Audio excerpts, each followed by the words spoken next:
Hello, hello, hello. Check, check.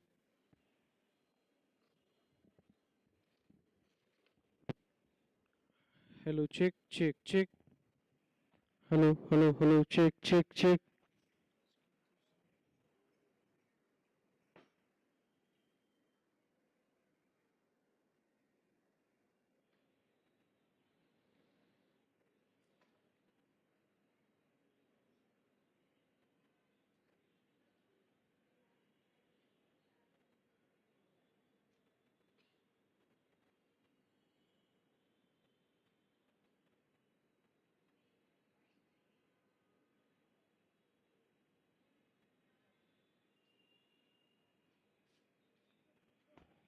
Hello, hello. Check, check, check, check. Test.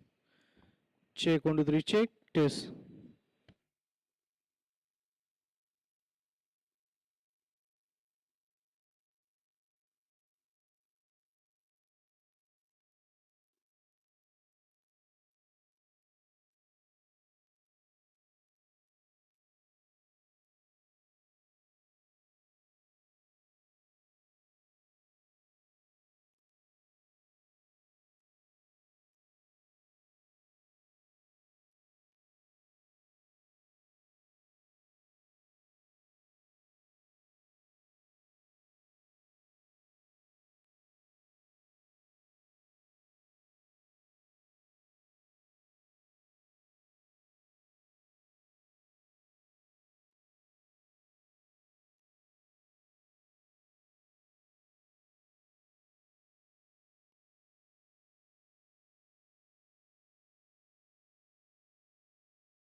Hello, hello. Check, check, check. Test. Check, check, check, check, check. Test. Hello, hello, hello, hello. Check, check, check, check. Check, check, check. Test. Check.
Check, check.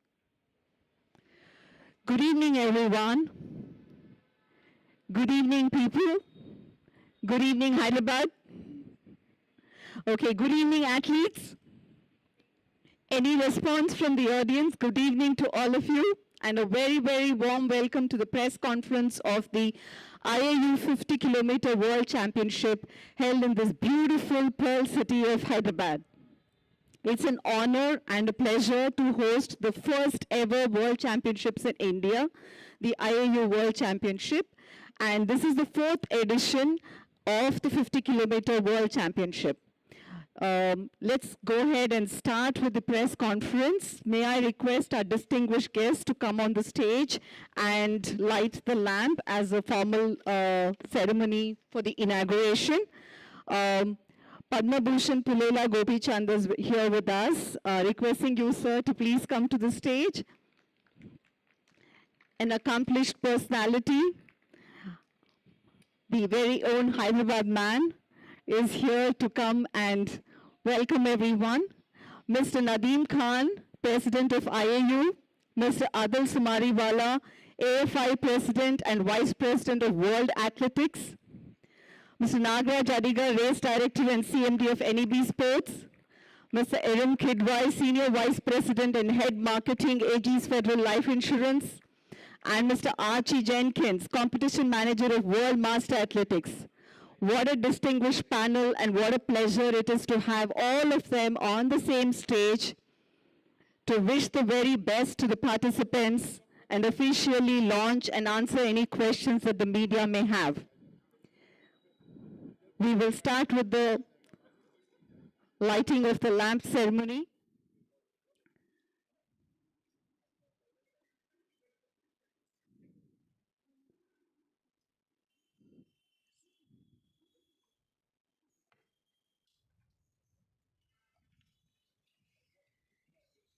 Requesting Sunil Shetty to help the process.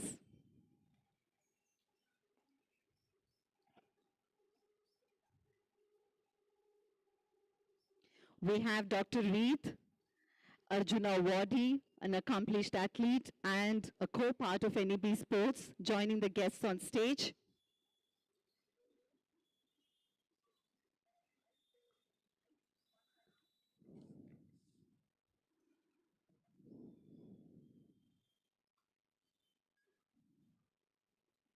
Lighting of the lamp is a significant, integral part of any auspicious ceremony function that we start in India. So this is to invoke the blessings of all the good things to ensure a smooth run of the event.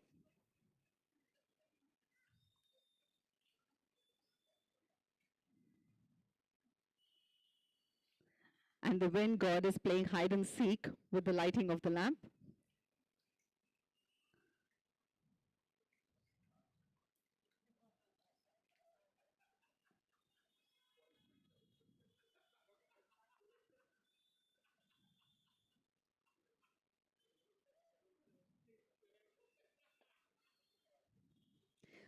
This is expected in an open space, I guess. So thank you very much, guests, for putting in the effort and doing the good job. It's an honor to have the panel on the stage. Let me do the intros again. We have Padma Bhushan Pulela Gopi Chand, the heart of Hyderabad, who's here with us and has always been a supporter for any events that we have organized in Hyderabad. Mr. Nadeem Khan, IAU President. Maybe you can raise your hand so that people know. Okay. Mr. Adil Sumariwala, President of Athletic Federation of India, Vice President of World Athletics. Mr. Nagaraj Adiga, Race Director and NEB Sports CMD. Mr. Erin Kidwai, Senior Vice President and Head Marketing, AG's Federal Life Insurance. His t-shirt says it all. Mr. Archie Jenkins, Competition Manager from World Master Athletics. So it's a very distinguished panel, and we have a lot of notes to hear from them. It's a pleasure to say that we have over 150 athletes competing tomorrow in the World 50 Kilometer Championship from over 20 countries. And we're going to have the opening ceremony of this championship later in the evening today, where you will get to see all the 20 teams parading from, holding their card placards and completing the opening ceremony formalities. And we have hosted two Asia Oceania Championships already in India, and this is the first time ever we are hosting the World Championship.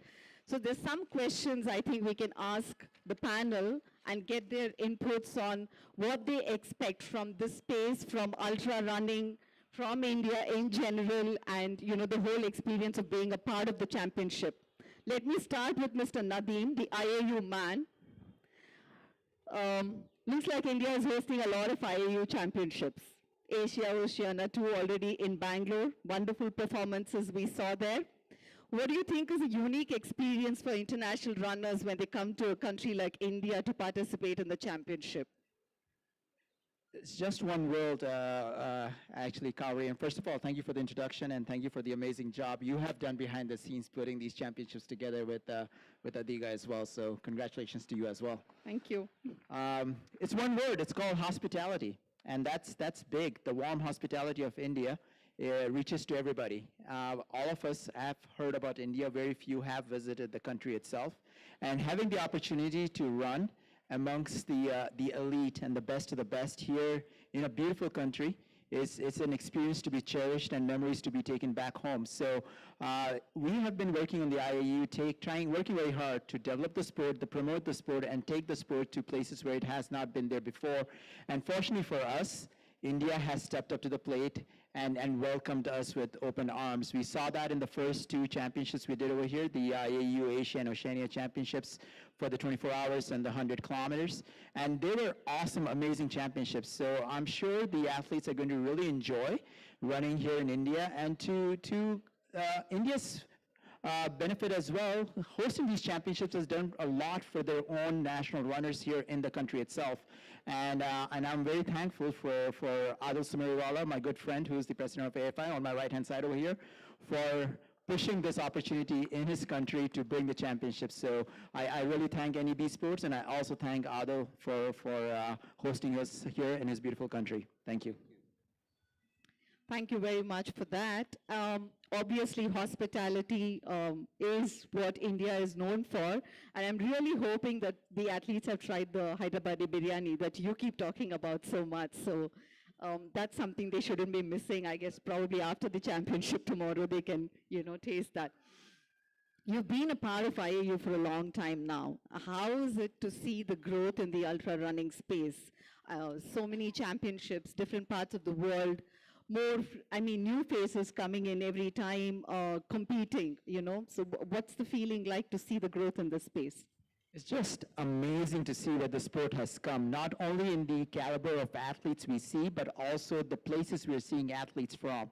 And it's truly amazing because part of the reason we organize championships in places where the sport is still developing is because to encourage those athletes from those areas to start running in the sport and being part of the national teams on a regional level and on the international level as well. And as Kaveri said, there are new federations joining us all the time. We're about 97 strong right now across the globe. And we're also organizing a lot of regional championships, continental championships, in addition to something like this, which is a world championship. So it's truly outstanding to see who's running these events and from where they're coming from and what their backgrounds are. For example, 50-kilometer world championships came out of the 50-kilometer world trophy final, which was a springboard for marathon runners, the 2:10s and the 2:15s, who want to move into that ultra running space. And we'll see some very fast performances tomorrow, and these are these marathon runners who are stepping up to the plate to run ultras now. So it's just, we have not even reached the peak of our sport right now. It's at a very crucial stage, very exciting stage, and I'm just excited to see what the next 5 to 10 years brings to the sport and to the athletes. So looking forward to it, and stay tuned for more updates on that. Yeah, it's just going to get bigger and better, I guess, in the coming years. Now to Mr. Adil Samariwala, who's synonymous with athletics in Indian space. So how can we start this topic of conversation without mentioning the fantastic performance of Indian team in the Asian Games, right? 100 plus medals. Yes, guys, we all can clap for it. So from your perspective, must have been an awesome feeling, but do you see us getting closer to the potential that we can actually reach in competing in international events? And, what are the things that we're doing that you're seeing has worked very, very well for the Indian team? Thank you. So, it's a culmination of about 10 or 12 years of planning and execution. So we started the junior program, the under 14 and the under 16, 17 years ago. And you look at any of these champions, they've all come out of this program. Wow. It is probably the largest grassroots level program in the world. 1 million children from 650 districts take part in this event. So that's the sort of depth we've gone into. And we keep innovating, we keep planning.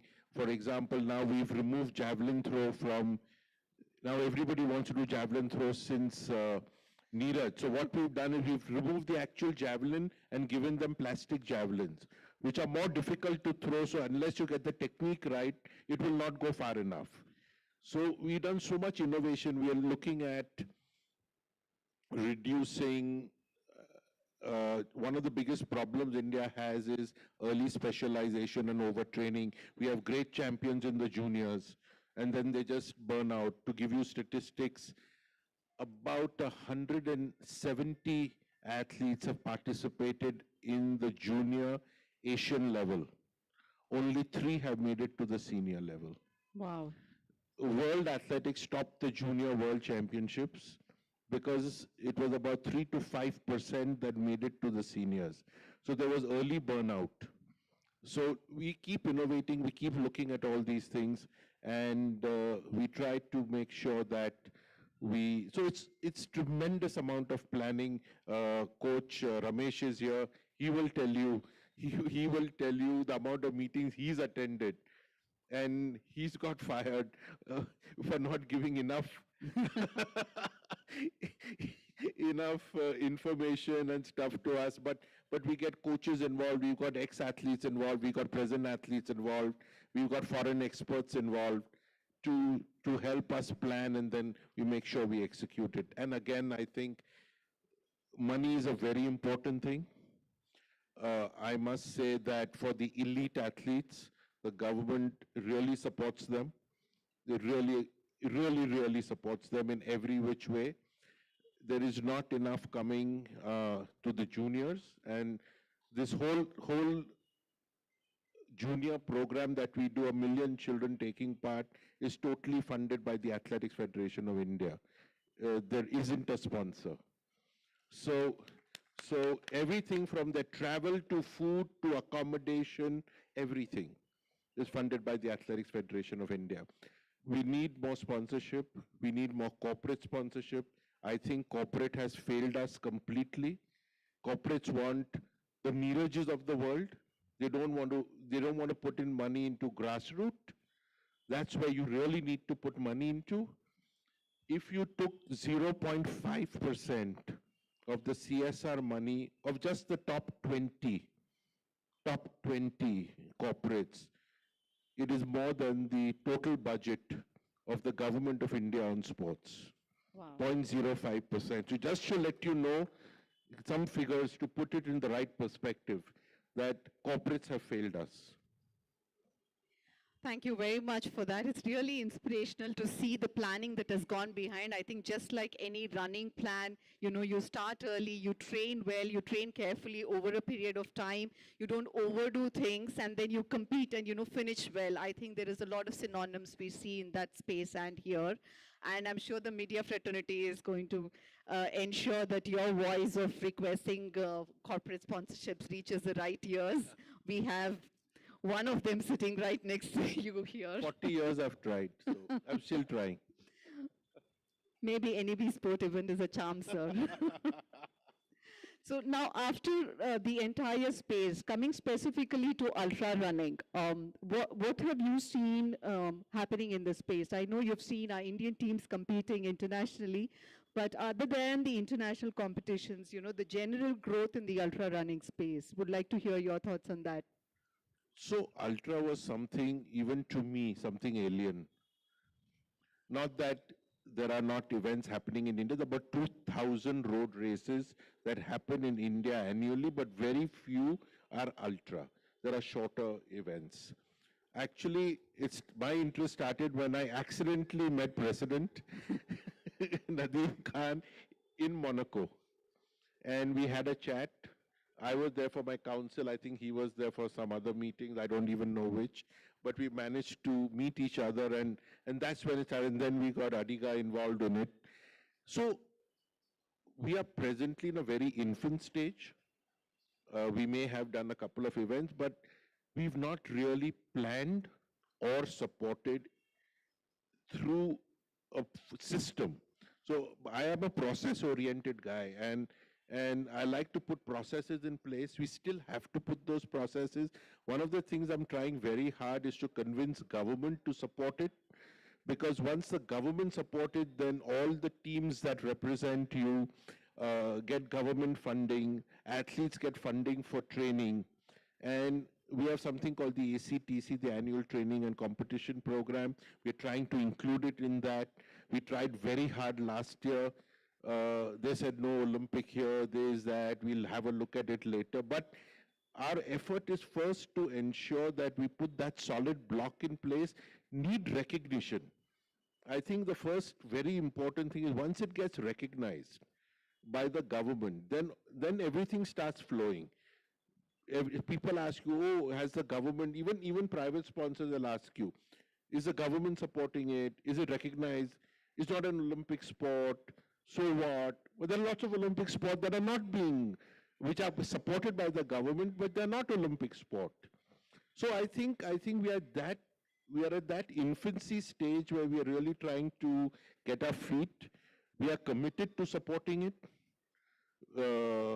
and making sure it becomes very big, and that is why we are doing 2, 3, 4 events in India. We are looking at next year's, the next 100K, etc., etc. But the thing is that I must be honest, we are in a very infant stage, but we are committed to making it big. Thank you very much for the support, sir. I personally can say that your support has been very, very valuable for our events, and especially in the ultra running space, which you likely said is not a very, very popular mainstream sport yet. And Nadeem, you're here. So ultra running is anything above 42 kilometers, is that right? Yeah. Okay, and then we have the 100 kilometers, we have the 24-hour runs, the 12-hour runs, the trail runs, the tougher, the better, and that's ultra for everyone, Yes. right? So just making sure everybody is on the same page on the definition. So fantastic. Thank you very much for those notes, sir. Now coming to the man behind the monies, Mr. Aaron Kidwai. Thank you very, very much for AG's Federal to Life Insurance to extend its support for such a beautiful event. It is an event of a large scale and wouldn't have been possible without the support of all the people present on the stage, of course. So the tagline of AG's Federal is Run Ageless, Run Fearless. I think it completely syncs with what we are doing in this championship. But you tell us what does Run Ageless and Run Fearless means from your perspective. Thank you very much, Kaveri. The tagline for the marathons this year is, what you said, Run Ageless, Run Fearless. And a very interesting question, but first and foremost, thank you very much, the dignitaries to NEB Sports and to IAU for allowing us to sponsor this. And I must say, I'm not a man of with the monies or the company with the money. I'm a man, and we are a company with the heart to support such initiatives. True. Right. So I think that is more appropriate. Coming on to your question, yes, when we started sponsoring marathons, that was about 8 years ago, if I'm not mistaken, 2016. And as Adil sir said, I think we are, at least in the life insurance segment, one of the first companies that took up this cause that we will sponsor marathons in India, and we took it to our heart. We started off with a bang. We sponsored Mumbai, we sponsored Delhi, there was Calcutta Marathon, Bengaluru Marathon, and thanks to NEB Sports, we did a lot of these marathons, and we've been continuing supporting these marathons and runs since 2016. This year we have Kochi Marathon that got completed last week. Mumbai Marathon was done in August, and tomorrow we'll be having the first Hyderabad marathon sponsored by our company. So all in all, these efforts go on to show that we truly believe in, supporting the sporting fraternity of India. Also, we truly believe in our ethos. We have ingrained in our brand philosophy that we would like to give all Indians an opportunity to live a fitter life, right? Lead a fitter life. We believe in financial fitness as well as physical fitness, right? It's not just about corporates and other servers, right? When he said that, basically maybe we need to do more, but we took up the mantle long, long back, and we intend to continue this. Now, coming back to your question, for the last 8 years, we've been doing marathons and runs, and we realized that, the running fraternity is always there. You have always supported us, and we have built a very deep connect through NEB with the running fraternity of each city. But then we also realized that the runners, Indians especially, India runners, they box themselves into certain challenges.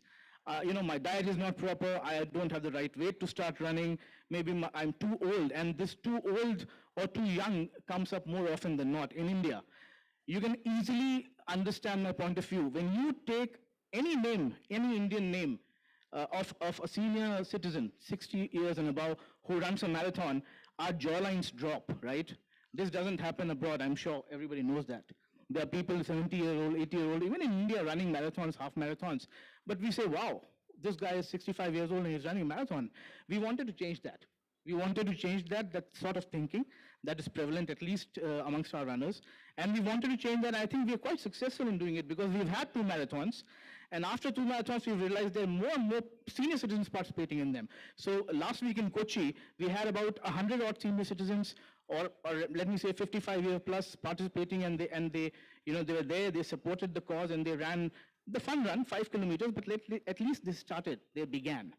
So that was our intention, and I'm sure tomorrow in Hyderabad when we have our half marathon, there'll be more and more such people coming up. If I'm not mistaken, there's somebody who's 70-year-old who's participating in a marathon, right? So there you go. I think we have been quite successful, and hopefully we'll keep on doing these efforts and supporting the Indian sports fraternity, as Adil sir said. Thank you very much. I have to add that our definition of senior citizens or senior adults changes as and when Adiga ages. Whatever age he reaches, that's no longer a senior thing. He says, no, that's someone else, not this age group, right? So we keep changing that. And we have a jaw-dropping runner, 60 plus years on our team. So Sunil Shetty is just finished, amazing running events and stuff. So yeah, for us, I think age is truly just a number, and it's ageless, literally. So now we have the silent force behind a lot of things that happen in India: running, badminton, and anything to encourage people to do the best in what they truly believe in. And who else but Padma Shri Pulela Gopi Chands to come and grace this occasion. He's been awarded so many credentials for his support to the entire space of sports and fitness. Padma Bhushan is the most recent one, right, sir? So he's quiet, he's always behind the scene, but one call to him saying, sir, ye kar rahe, aapka support chahiye, and we know that the work gets done. That's the kind of influence and support that he provides from the back end. And thank you so, so much for that. And this is your city, so the first question to you would be, how do you feel about Hyderabad, hosting the World Championships? I mean, you gave the Asia Oceania to Bangalore, we got World Championship directly to Hyderabad. It's on. Thanks, Kaveri. I think for me as a Hyderabadi, I'm really proud that the city is hosting such a wonderful run. Thanks to the AFI, to the International Federation, to NEB, to the sponsors, Aegis Federal, for bringing this event to Hyderabad. It could have easily gone anywhere else, but I think thank you all for bringing this to Hyderabad. As somebody who's seen sport, and I'm just, Adil was talking about ultra sport and its infant stages. I think 2 examples which I can think of is 1994, the Indian team was not sent for the badminton Commonwealth Games because we were not in the top 6 countries of Commonwealth. And to actually, in the 30 years, to actually win the Thomas Cup to become the best nation in the world is the journey which I see Indian badminton has seen. So I think it doesn't take lifetimes to actually make this. I think in a very few years this can be done, is what my first feeling was. And then for me, when I go to meetings, I see what Adil has done. I see what the Athletic Federation has done. I think it's really phenomenal. I think Coach the Coaches program, uh, to have more centers come up, to see the entire ecosystem work together and the planning of the districts to come together. I think it's really a remarkable story about Indian athletics. And I really congratulate the entire team and Adil for actually being. So I'm sure ultra marathon, with him being here and the team being here, I'm sure is in the right place to do the right things. Nagraj on the right, I have known, I think before NEB was born, he was in sport with badminton, and this was maybe 17 years, almost 18 years ago. And I think for me, uh, this stage is of people who have actually contributed silently. You said me, but actually the people who are here, I think whether it's Aegis Federal today, it was uh, in its previous form where Karthik and Vignesh, uh, I think one of the best sponsors you can ever think of to have. I think with that kind of people here, I'm sure ultra marathon is going long way. And hopefully in the years to come, Hyderabad marathon, Hyderabad ultra marathon becomes the place and destination which everybody wants to come into. And one more thing, we were one of the first cities to host the Hyderabad 10K. And I feel really proud that I was part of that. And I really feel proud today as a Hyderabadi that I'm part of this. Thank you. Yeah, it's a pleasure. I think this would have been an incomplete thing without you being here to wish everyone the very best, because it matters a lot, truly from our hearts. You come to all our events, and the first thing you say when we request you to address the gathering, the first thing you say and you try to get across very clearly is, start young. Make physical activity a part of your lifestyle. It shouldn't be something that you think about and then choose whether you have to do it or no. Everybody has to do it. In fact, you say it has to be a part of the curriculum. That's how passionate you are about making sure everybody gets an experience of what sports is, right? What do you think for the community at large? What do you think is the impact of championships like this? Do you see people noticing that, oh, the space is there, and how can one get connected, associated? Do you see reach larger than the athlete community itself? I think when I look at young kids, I see different kinds of people. I see somebody who loves to play by himself, somebody who loves to compete. And if we don't give opportunities for the people who want to compete, then we are depriving those people of their challenges in life. So I think it's a very important thing. I get a 8-year-old who's very happy to play with the shuttle and rallies, but he doesn't like to compete. On the other side, there is somebody who loves to compete. So competitions are important to get people together, to energize them, and to make them look forward to events is very, very important. And especially for a country like ours, which hasn't really been thought about, where food, accommodation, livelihood, and career was the biggest things. Today, I think there is a huge population out there with the upper middle class and the rich even. I think it's super important that sport is part of their everyday life. And I just give one example, which I think we as a nation have grown alphabetically, we as a nation have grown numerically. But we have, as a nation in the last 30 years have gone down physically.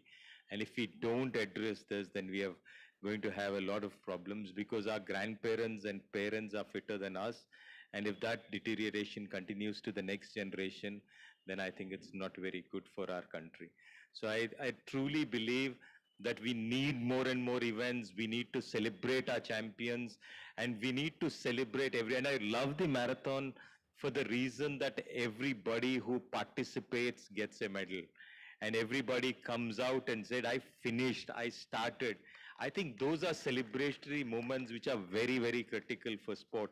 It's time everybody starts to look at these, and I think that is why these events are super important, and I think the city should sponsor them, should own them, should kind of, and when I say this, if you don't build and do this, sporting infrastructure and events, you will have to do medical hospitals and medical universities. The choice is you do them later or you invest in sport today. So true, so true. I mean, two things that I can personally tell is when we see people finishing in the participating in our events, you know, whether it's a marathon or a half marathon or a 10K, we're increasingly seeing participation in the 5-kilometer category, which we think is the entry level to, you know, growing to the larger distances. And, you know, there are people who will come and literally request at the finisher point, can you give me one more medal for my child? You know, I want to take it back for them. And we say, no, get him next year, let him do the 5K and earn it. You know, don't just take a medal and give it to him. So that interest you spoke about, you know, the joy of getting a medal at the finish point and celebrating an activity that they've taken up, we witness it in all our events, and that's something that's incomparable to, you know, any other accomplishments that we do. So yeah, completely agree with you on that. Now, Aaron coincidentally happened to sit right next to the guy who, you know, promotes whatever you were talking about, running ageless and running fearless. We have Archie Jenkins from the World Master Athletics, and they basically promote participation from the masters category, which is a 5-year bracket right from 35 years. So 35 to 40 is one bracket, 40 to 45. So any athlete who is interested in competing at these age category level competitions, you can connect with World Master Athletics, and they give you a platform to compete internationally. So that is the question. So how does one connect with World Master Athletics to, you know, like get an exposure to competing in international events? First of all, can I say to my friend on my right, you're never too old. The goal of World Masters Athletics is to organize, administer, regulate, and encourage participation in Masters Athletics. For anyone, as Shawri said, anyone from age 35, and we've even had competitors 100 plus at our championships. I would quite like to give Hyderabad in India an example of how you can progress. But the question also, it's a general question, it's not about marathon or ultra running. So the first thing you want to do is join a local athletics club, running club, athletics club. Now, I believe this Hyderabad Runners, I've been speaking to a few of the members here. I think that's a very popular club, 600 members possibly. So if you're a member of a local athletics running club, the next move is to affiliate to an area masters club. Now, the area club will be affiliated to Masters Athletics, the Masters Athletics India Federation. Is that right? Yeah. Hopefully I've got that right. And that federation is also affiliated to India Federation Athletics. So the Masters Federation, they would then join Asia Masters Athletics. Now, it's quite interesting.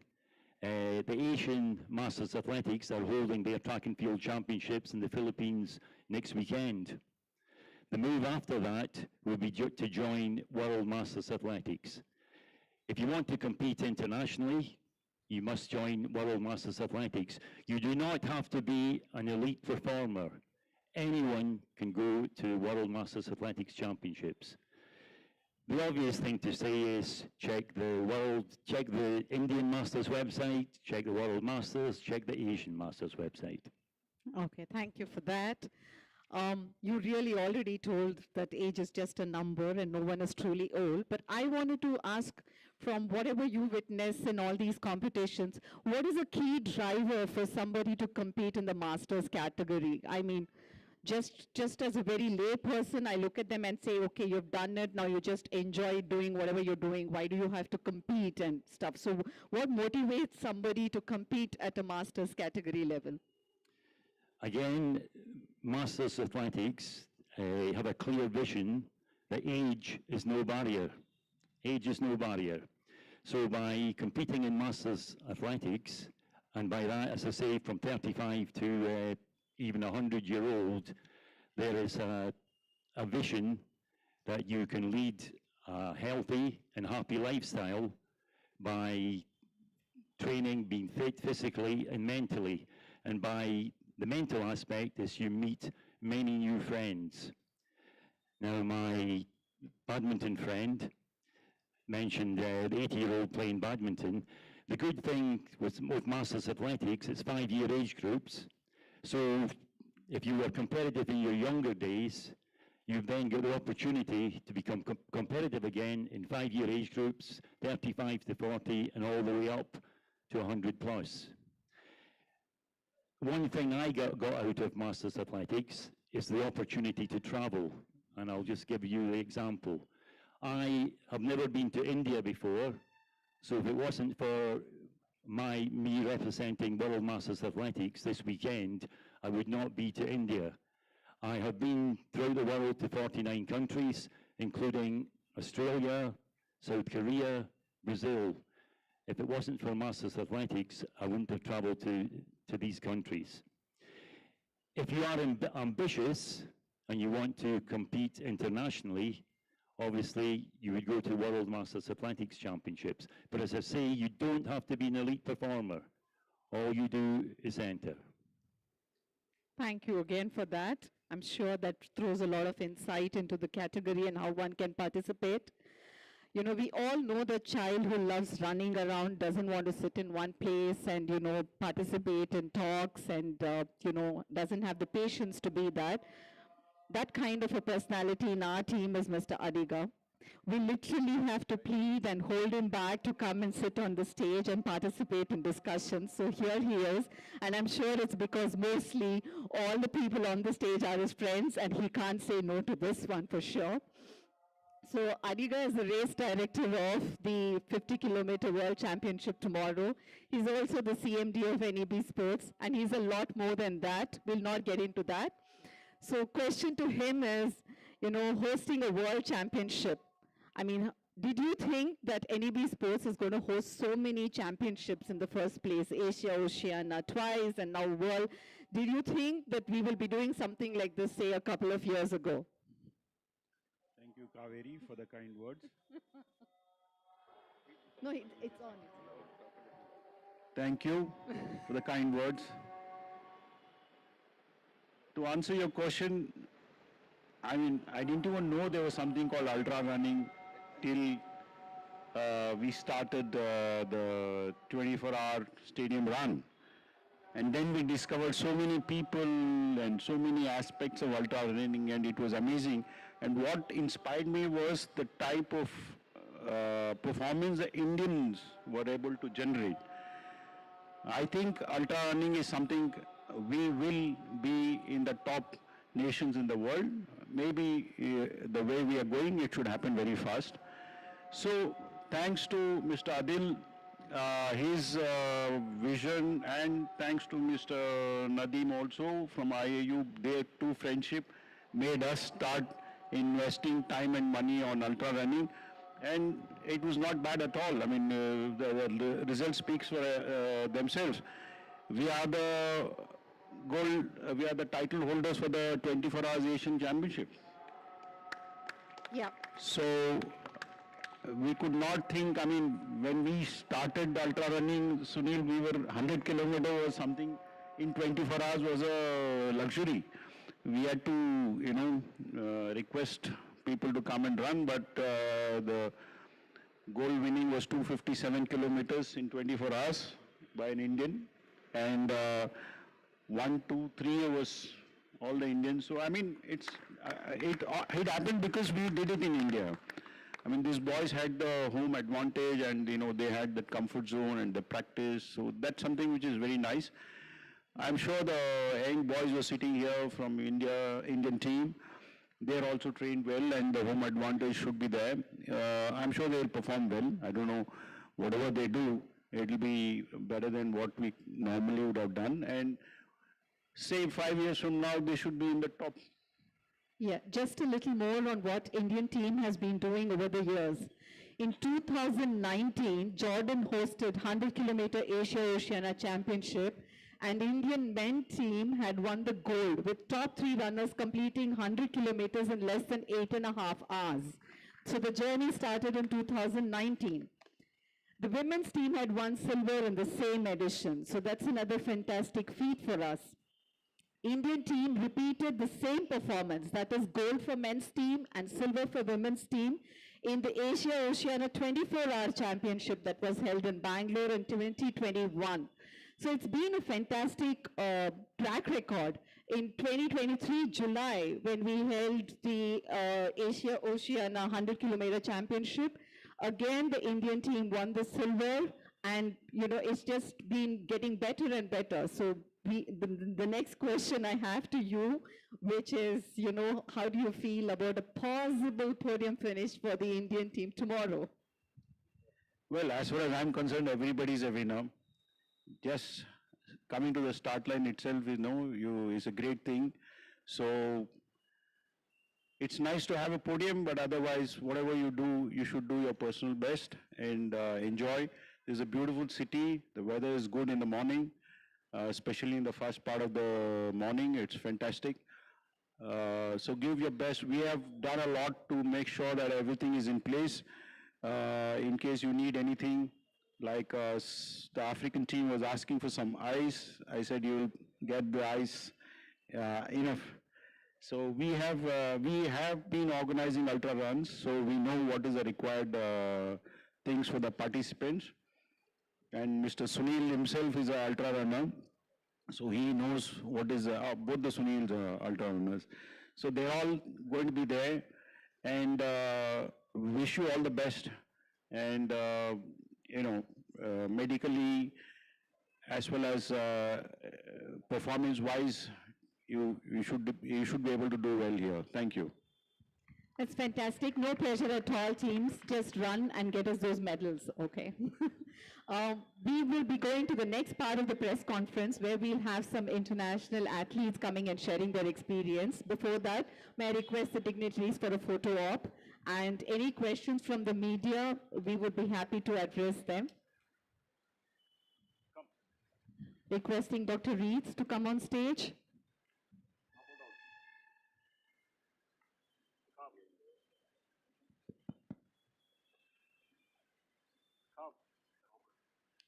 Robert, please do not walk away from this place. You're invited to join the dignitaries on the stage for the photo op.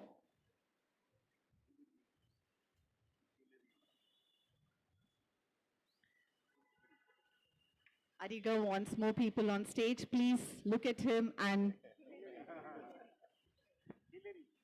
Hillary Walker, if you're here, please do join us on stage. Okay, Hillary and Paco are not here. They've gone to the course to see if everything is okay.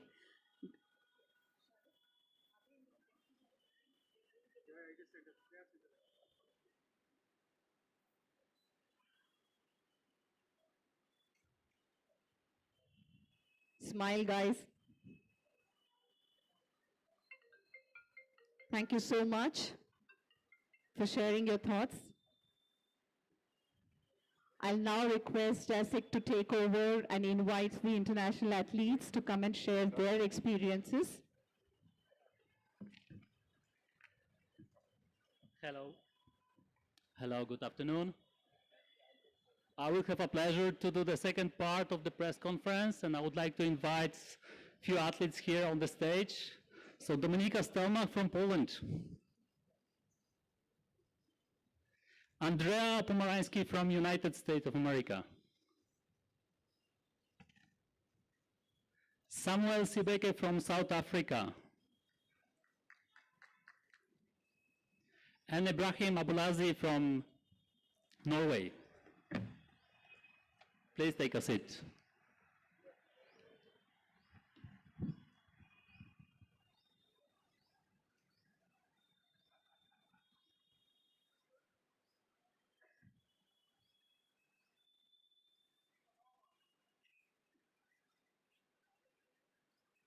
Andrea, are you here? Ah, hi.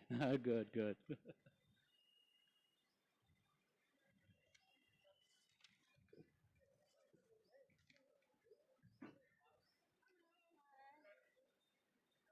Do you mind to sit together? Yeah, no problem. Sorry. We always would like to invite as many as possible, but we have to be mind of time as well. And I would like to do a short introduction before we move to questions. So I will start with Dominika. I know Dominika for many years. We are close friends, and she's well-experienced athlete. She competed many times in IO ultra running, not only road but the trail as well. She was on the 3rd position last year in the European 50-kilometer championships, and she was on the 4th position back in 2019 in Romania. And like I said, a couple of trail world championships as well. She's a current IU age record holder for 3 competitions, 50 miles, 6 hours, and 12 hours. So as you can see, she's very versatile ultra runner. So welcome, Dominika. Hello. I would like to move to Andrea Polamański from United States. So it will be her debut at the IU World Championships, but she made a very bold statement this year, competing at the 15 kilometers national championships in US, setting a very, very good performance, very good results, being 3 hours and 7 minutes, so congratulations on the fast run in the United States. And she's super fast marathoner, 2 hours, 31 minutes, and half marathon around 1 hour, 13 minutes. So congratulations. We have a very fast runner from South Africa as well, Samuel Sibeke. So welcome. He's young, but already super experienced as well, running super fast, the half marathons and marathons. 68 minutes for the half, and 2 hours 17, yes, 2 hours 17 for the marathon. And he competed 2 Oceans Marathon, so 56 kilometers in 3 hours 13, when he said he's split for 50 very, very fast over there. So welcome and good luck tomorrow. And last but not least, Ibrahim from Norway. He's, again, very experienced across different distances. For many years, he was running short distances, moving to half marathons. And the last 3 years, he performed between 64 and 65 minutes for the half. Marathon, 2 hours 15, his personal best. And the last 2 years, 50 kilometers, he did below 2 hours 50 minutes. So 2022 was 249 and 248 this year. So very super performance. Congratulations as well.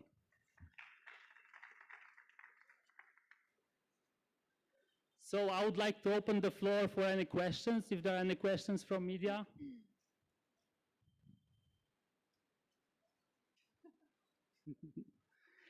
Okay, I don't see any, so in this case I will take my chance and ask you questions. And I would like to start with Dominika. Okay. You know, we are both from Poland, but it doesn't matter in the end. You have lots of experience on ultra races and IU championships as well. Not only on the road, like I said, but on the trail runs as well. Do you think it will be an advantage for you for tomorrow or not so much? Probably yes, but I think it will be a very, very tough race because of the weather. And you have to be very, very smart during the race like this, because even if you are a fast marathoner or a half marathoner and you did your PBs on the flat and cold races, it doesn't count here. So we'll see how the group will go and how the race will go because last year in the European Championships the weather was similar. It was very, very warm. The route was very difficult, and everybody who started too fast failed. So all the very, very fast marathon runners failed. So yes, I think you need to be smart, and what I learned in the races, in the ultra races, is that you cannot start too slow, but on the other hand, if there are some escapes like the single runners, let them go. Yeah, I remember the race in Spain. You took the third place just in the last loop, so that's mean a lot. You have to watch out for the whole race.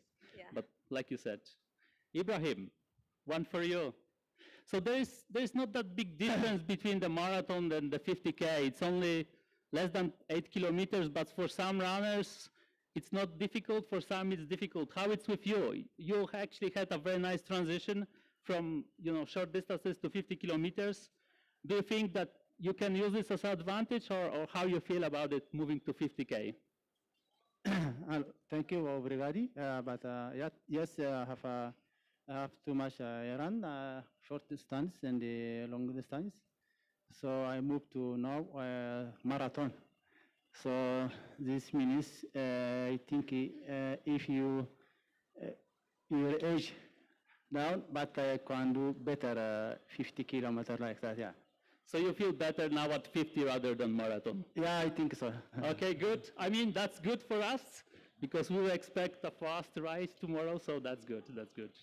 Andrea, one for you. You have a strong team, the US team. Do you see this as a benefit, running with your colleagues tomorrow like a big team, or you will focus on your own strategy for tomorrow? Oh, absolutely. Definitely the team. Coming into this, my main goal is to bring home a medal for the United States of America, and I would love to do that.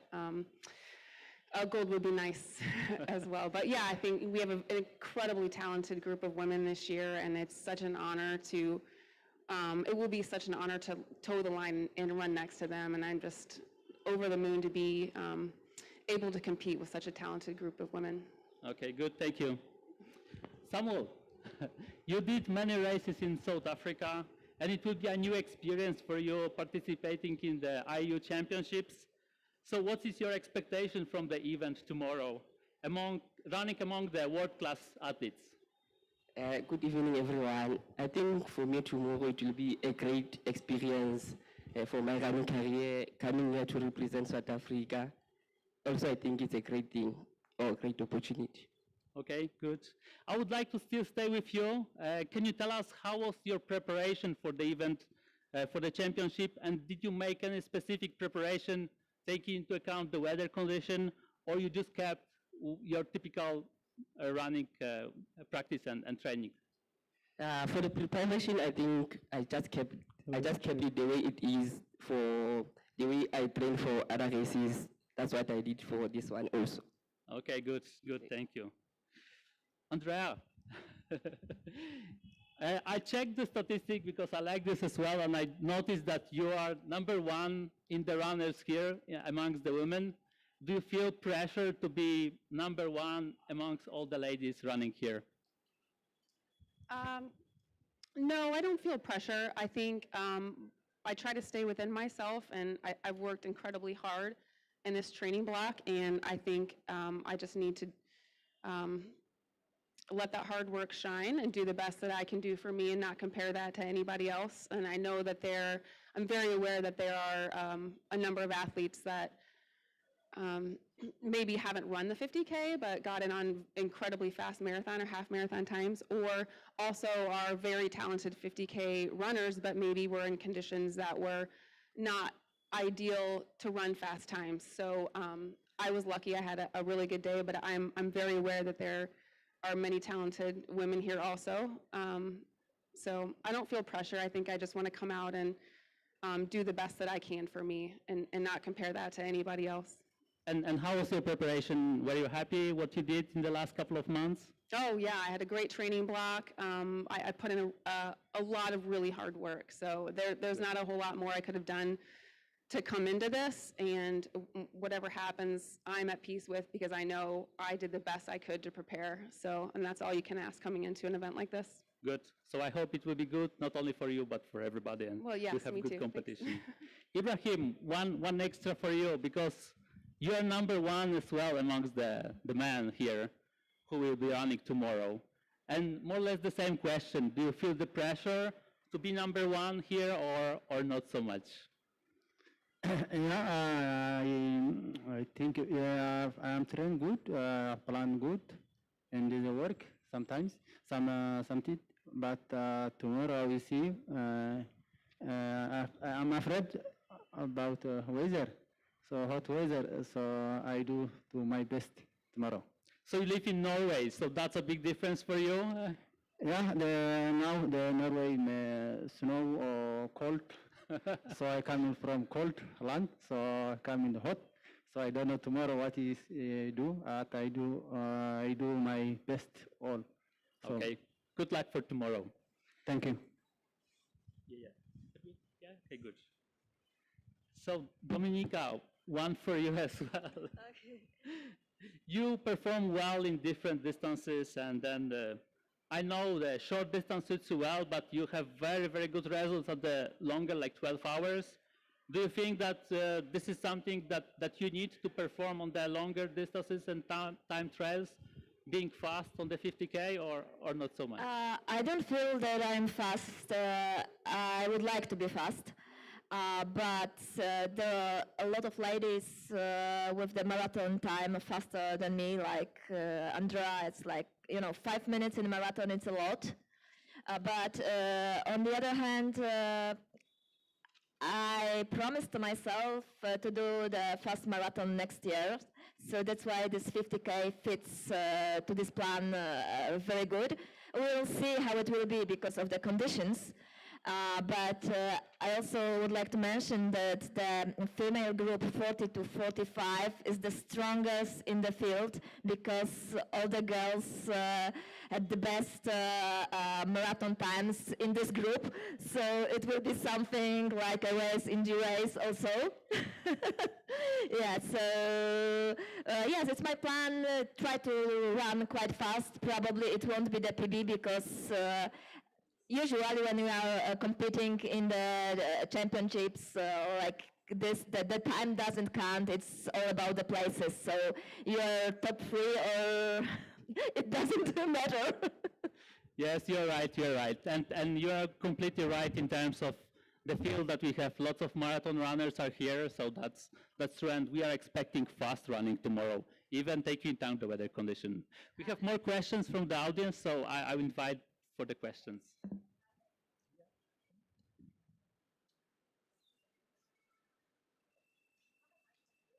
Okay, then ask either here or This is for Ibrahim. You're coming from Norway.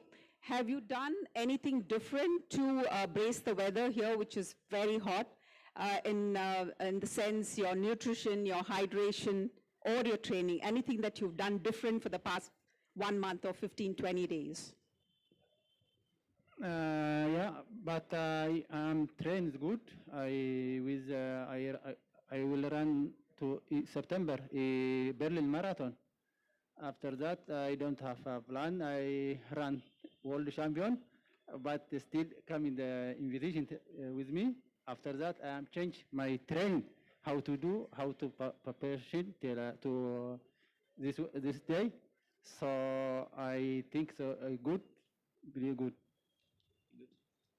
Have any of you done anything different to brace the hot weather here in parts of training or nutrition or hydration, anything like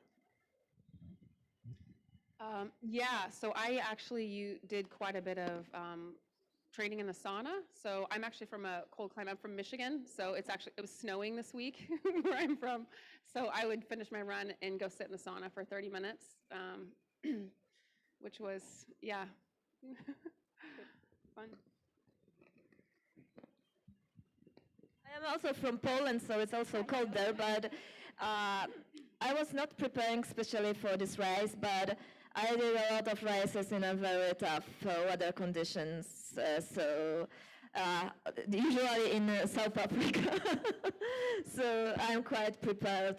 So like running to oceans or comrades, it's also with the really tough weather conditions. Usually, not always, but usually. So yes, I think that the body will remember. Good. Are there any other questions? No, I think so. Let's put our hands together for the athletes.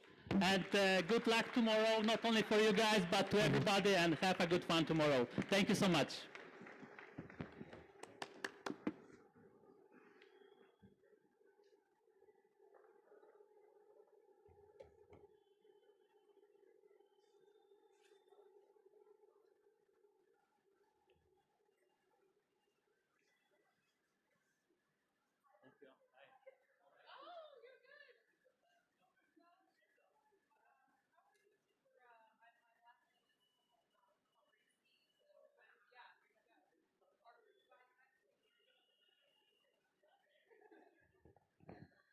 After those inspirational talks, we are ready for the panel discussion.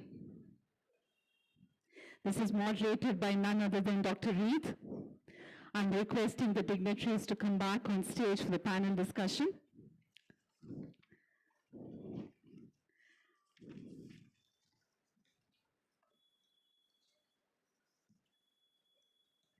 We have some runners. We have Kavita Reddy from the Indian team. Requesting Kavita Reddy to come on stage.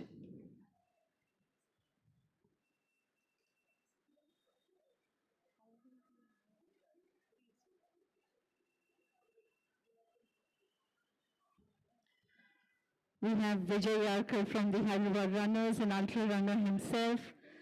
So it is a mix of people who organize events, sponsor events, and run the events. So what an interesting discussion this one's going to be.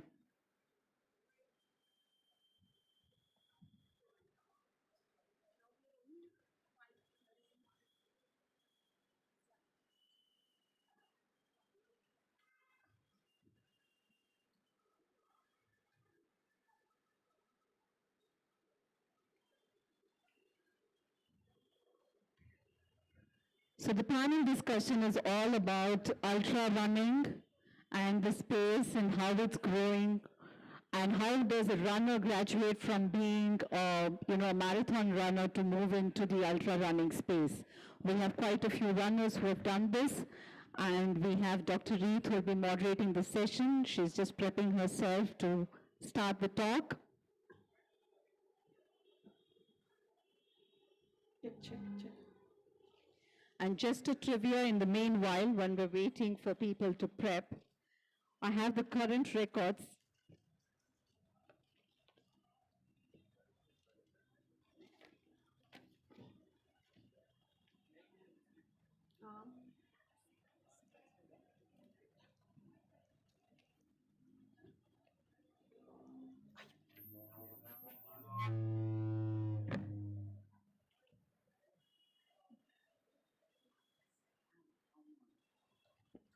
So in the 50-kilometer category, the current woman record holder had finished 50 kilometers in 2 hours, 59 minutes and 54 seconds.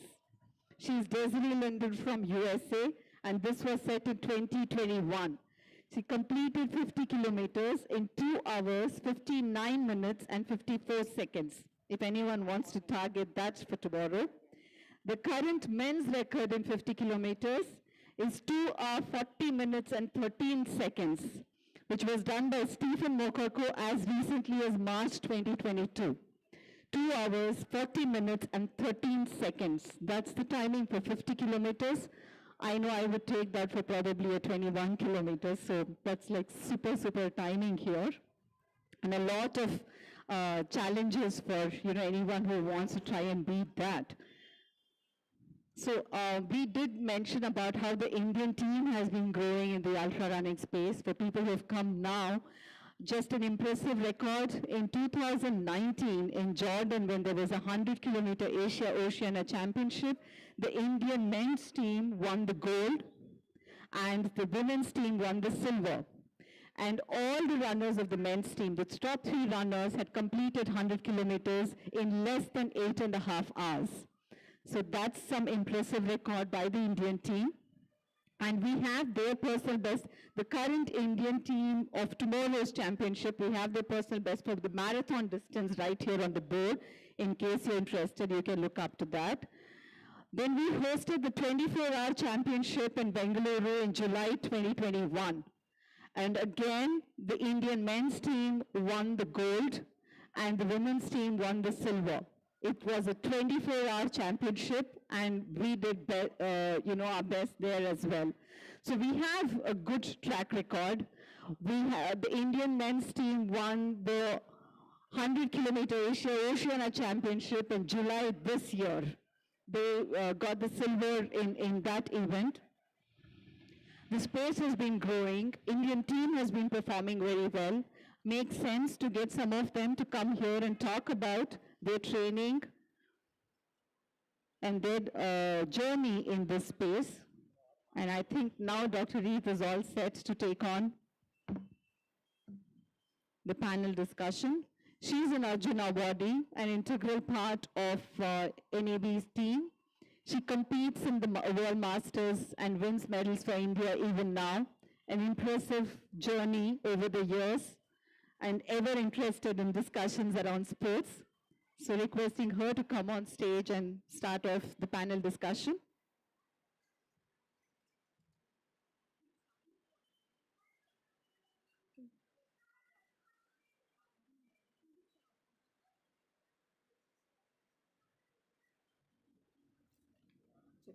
Good afternoon, everybody.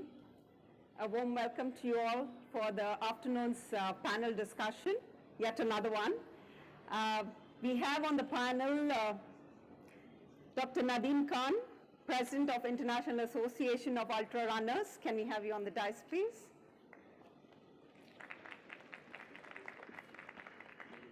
Right in the center. Mr. Adam Kudwai, Senior Vice President Marketing, AG's Federal Life Insurance. Kavita Reddy, marathoner, representing the country in the 50-kilometer IAU World Championships. You can sit down. Mr. Vijay Egal, ultra runner from Hyderabad. And our very own Sunil Shetty, ultra runner, a key member of Team NAB.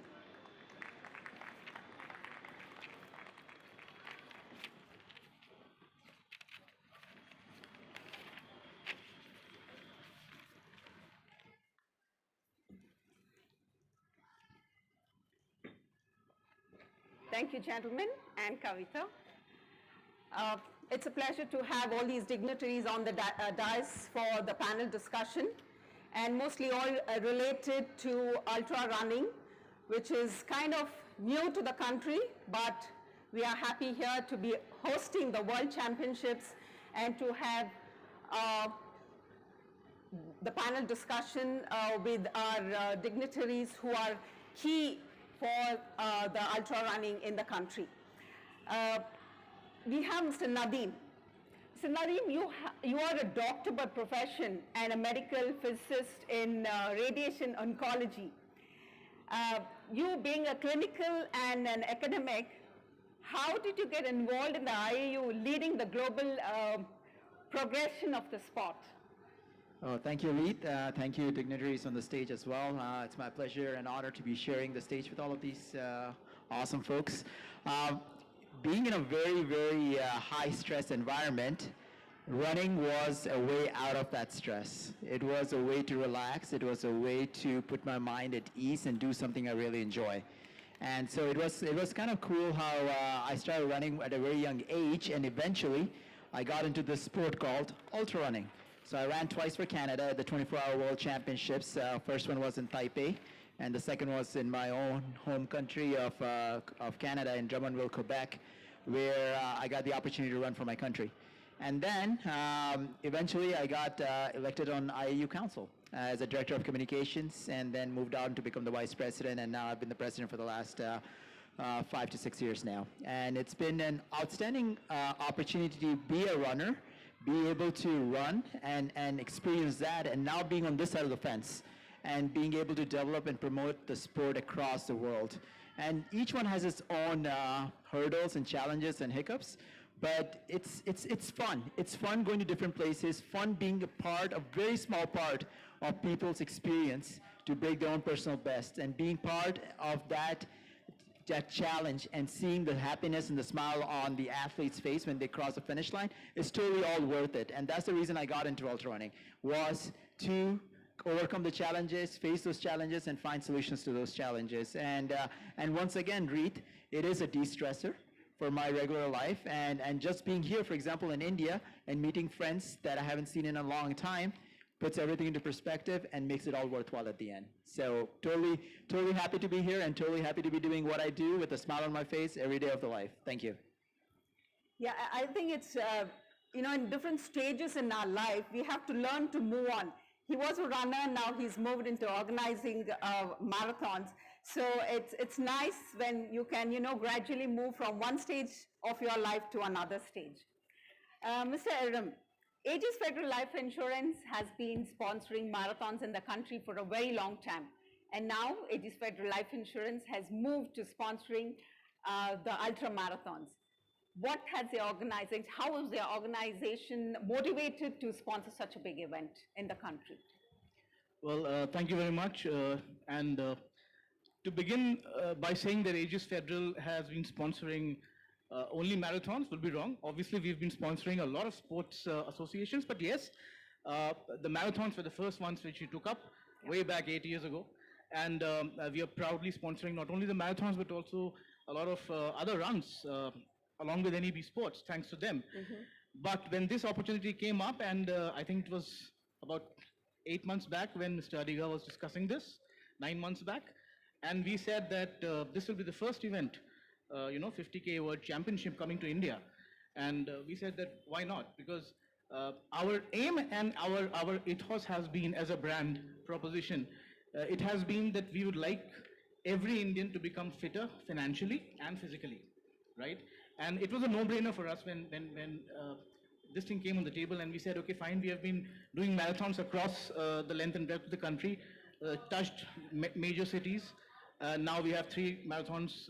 We have done 2. Last weekend was Kochi, and we are going to do Hyderabad. This is the first time we'll be doing Hyderabad.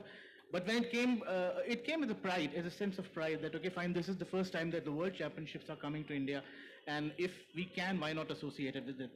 As Sir said, that in the coming future, obviously this is going to burst, right? And more sporting events from IAU will be in India, and so it was a no-brainer for us.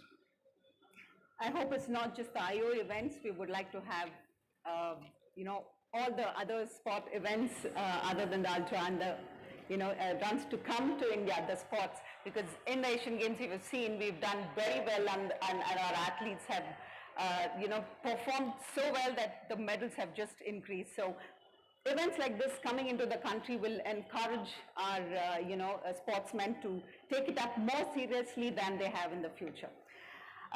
Kavita, you have started running in your mid-30s to keep fit, basically, right? And in the 10 years, you have progressed to running the world majors. You've improved every season of your running. Timing has improved, and the best marathon timing now is 3:05. Now that you're getting into the space of ultra running and a part of the Indian contingent, how do you feel about it? Yeah, first of all, thank you so much for giving this opportunity. Actually, me sitting along with the big dignitaries over here itself is a very pleasure.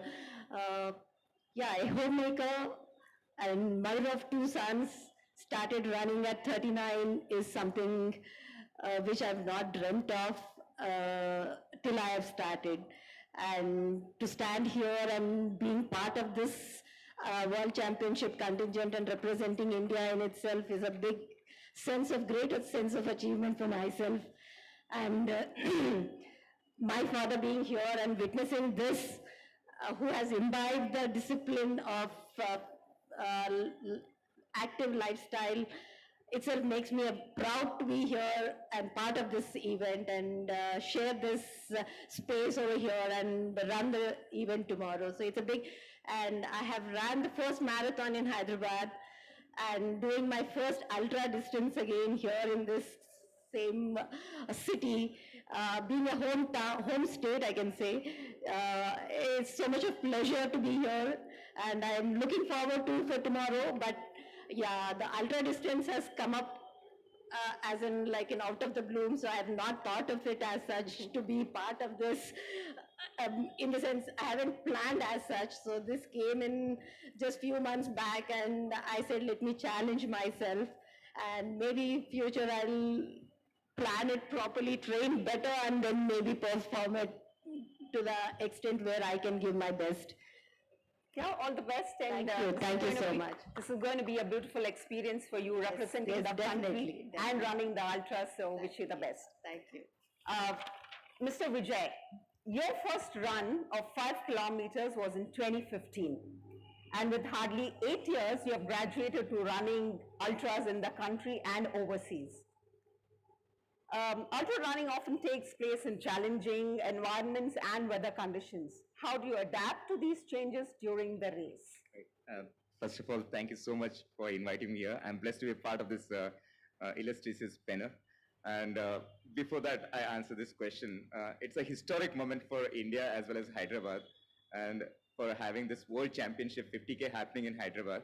Because in the month of June, July, I just came to know that it is shifted from Pretoria to Hyderabad. And I was so ecstatic, and I asked who is going to, I want to be a part of this in terms of any kind of volunteering activities for this World Championship. Because it's a huge pride and honor, because I started my journey with 5K in 2015, and Hyderabad Runners is one of the best here in terms of running activities, as well as Bangalore. So I just graduated, and from 21 I ran half marathon, and after that I just ran my first ultra in Bangalore Ultra, which is 24 hours, and I did 138 kilometers. So during this journey of 8 years, and I've been associated with NEV here. We had this first ultra NEV in 2018, so I was a part of that, and across India, and I ran some of those ultra races across Kutch and Pokhran Desert, and then Uttarkashi altitude, and snow in this Kinnaur in terms of Himachal Pradesh. And then I ran, represent India in UTMF, that Ultra Trail Mount Fuji. So all these experiences have given me that kind of running is not a running, it's just breathe and relax. And what you seek in, you seek out. Because irrespective of the conditions, and in the kind of mountainous terrain, so the conditions change in a span of an hour, and which is like, you have to be prepared for that. There is no trainability for that, and it's all about your mental toughness and mindset, how you go there. And then I've been to Mount Fuji, and one of the best places to run that 160 kilometers. And I was very proud that I represented India in this 2019. So there it was heavy snowfall, and it started raining in the afternoon when the race started. And so that I asked some of the runners how the course will be now. It said that it's completely muddy, and you are going to fall here and there across the 160 kilometers. Right? Then I said, yeah, I'm going to seek this one, and this is the harsh conditions I have. So let me take this disadvantages into make into an advantage. How much I can turn this disadvantage into advantage and finish this race, that is the biggest asset for me. And this is how I'm going to run now. And I asked some of the runners, they said, rain is for everybody. The snowfall is everybody. So when the top runners are adjusting and running, so why can't I? So it's all about the mindset and the mental toughness. And I do agree that you have to train for the pre-race conditions according to those conditions. And at the end of the day, trainability is there, and it matters some 20%. So 80% is your mental toughness and your mindset, how you go and perform. So at the end of the day, it's breathe and relax. So the entire journey, what I learned from this running and ultra running, keep breathing and keep relaxing. That's it. And just have the clarity of the goal and accomplish that one, irrespective of whatever the conditions there. Make that as a blessing. That's fantastic. So it doesn't matter how much you have trained physically, yes, but when you actually do an ultra in conditions like this, mentally you have to be very, very tough. Very tough. That's what the key is doing an ultra. Mentally, you have to be very tough. Over to Sunil. Sunil, you started exercising 20 years ago to lose weight from 100 kgs, now to running 100 miles, right? And you are now an ultra marathoner, and you say running a marathon is a piece of cake. What are the key differences between traditional marathons and ultra marathons, both in terms of training and racing experiences? Well, thank you, Reet, and good evening, everyone. Yeah, in fact, there's a lot of differences when we talk about traditional marathons and ultra marathons, both in terms of training and also on the actual race day. Some of the things, like, I mean, I always try to look out, like, whatever may be the situation, what best I could.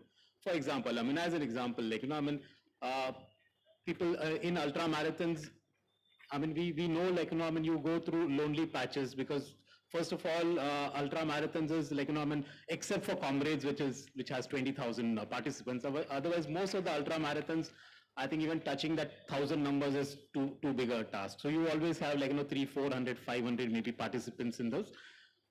And it's always, like, there are people who say, Arey, this is too much lonely, like, you don't see somebody, like, 1-2 kilometers ahead of you or 1 or 2 kilometers behind you, except, like, maybe if it's a stadium run and all where you run in circles. So that's one big difference compared to the regular marathons what we have, where we have, like, 10, 15, 20,000 participants running the marathons. You see people all across. So that's one huge difference, I would say. In terms of training, there's many things, like, which goes into an ultra training. I mean, right from discipline, the dedication, the time, like, amount of time you need to dedicate for your training. I mean, there are times, like, some of our training runs are, like, 10 to 12 hours. I mean, when we talk about, like, training runs of 10 to 12 hours itself, like, people think, like, this people are crazy. Of course, like, ultra marathoners are crazy, a bunch of people, no doubt about that. Definitely. so that's the other biggest challenge I would put it across is, like, of course, people like Kavita are very few. I mean, I'm not trying to generalize, but I'm still trying, like, where Kavita has a lot of support from a husband, from a family, from a kids. That's very rare in a country like India. I would still say that, like, even at this stage. And especially, like, ultra marathons where you put in long number of hours into your training. If you don't get support from your family, then, like, I mean, I think it's just your somewhere, yeah. So that's one biggest thing, like, you need a strong family support to back you. The regular traditional marathons is fine, like, your training runs are not more than 1-2 hours and all, it's still possible. So, I mean, I can speak about it for long, like, too many differences, advantages and disadvantages, both I would put it across But as. you definitely have the strength training and Both the formats, it is required. Important. Yeah, maybe more so when you're doing an ultra marathon. Yeah. That's good. Yeah. Because people think that, after you do a marathon, to just graduate into ultra is easy. But, there's a lot more which goes into your training and also your mental makeup. More of, mental makeup is more required when you're into an ultra marathon training. Yeah, that's very true. So Naveen, coming back to you. How has the ultra community evolved over the years, and how has this impacted event organizations, especially like ours in the country? Yeah, it's gone up exponentially over the years. We used to see about 10, 15, 20 countries come to our championships. Now we are getting close to 40, 50, 60 countries coming to some of our championships, depending on the event itself. So it creates a logistical problem for the organizer as well, because now you have to house so many different athletes, 250 to 300 plus athletes. We had the Trail World Championships about 5-6 months back in Austria, and there were a bunch of different events. A couple of them were ultra trail events, and there were over 1,200 athletes for a duration of like a week or something like that. So you can understand the logistics that goes behind in organizing an event of such magnitude. Along with that comes the transportation, the housing, the food for all these athletes as well. So but that's some of the challenges that we have to overcome. The good thing is that a lot more athletes are taking part in ultra events. A lot more athletes are participating and representing their countries, and that's good for the sport. So we have seen that across the board where, for example, you yourself, the NEB Sports, I mean, you're doing some outstanding job in India promoting the sport of ultra running. Iram Kidwai and the AGS Federal supporting ultra running is putting us on the map. So thank you so much to Iram and AGS. So corporate sponsorship, partnership, NEB Sports, sports management services, places like that are actually coming together, tying hands and working towards for the growth of the sport, which has really, really helped the athletes, the common person on the street who wants to go out and run an ultra marathon give them the opportunity to at least try that. And that's helping us on the international stage because we see more athletes representing their countries and establishing those personal goals. Wearing your country's national colors on your chest is a big thing. And Reed, no one knows that better than you do. You've done that 101 times over, right? I've only done it twice. So I'm very, very small compared to the magnitudes you have touched. But you yourself know how much it means to an individual to represent your nation on the international stage.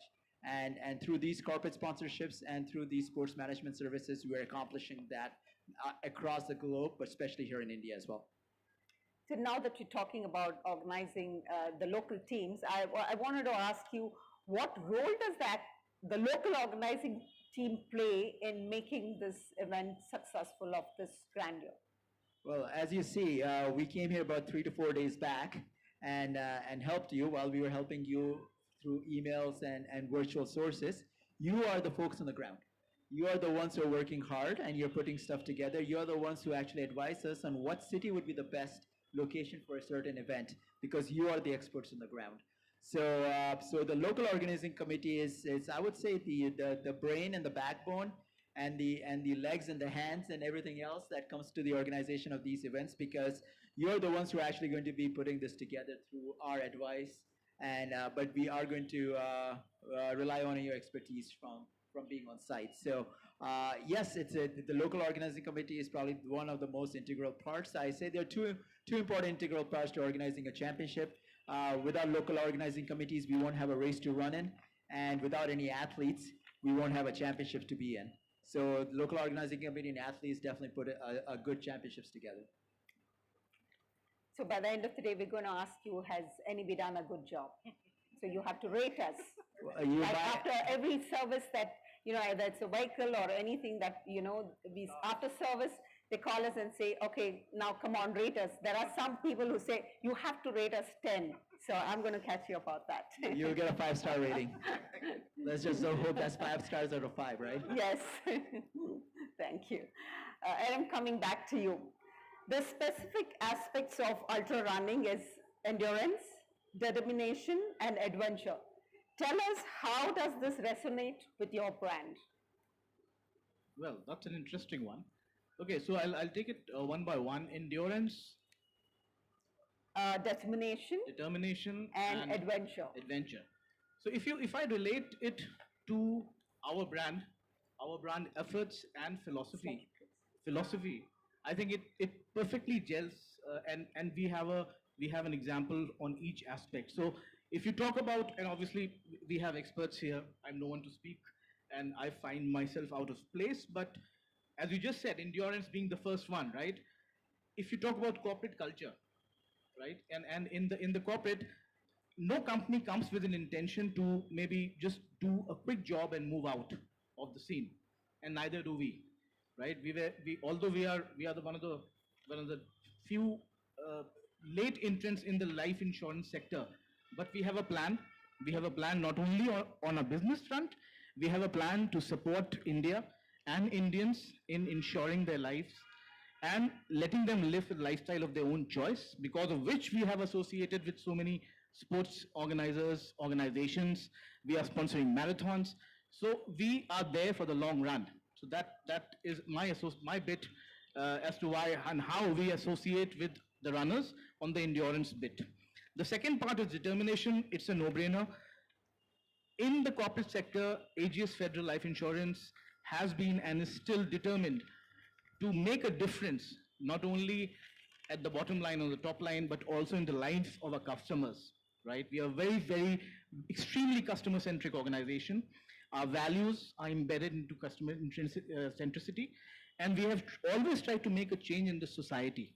And that's why, I don't know, I mean, this might be news for you or most people, but we are amongst the front runners as far as ESG goes, right? ESG is a very nascent concept in India and in corporate sector, but we think that we are doing enough and more to become front runners on ESG also.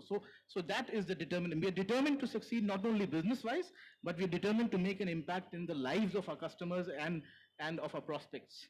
And the final bit is closer to my heart, and you know, I think, the answer, because NEP has been associated with our endeavors on that. Adventurous, like the runners, and the gentleman was just telling us how, you know, the terrain is, you know, it acts weirdly and you don't know what's coming next. We've had a fair amount of challenges ourselves when I talk about AGS Federal.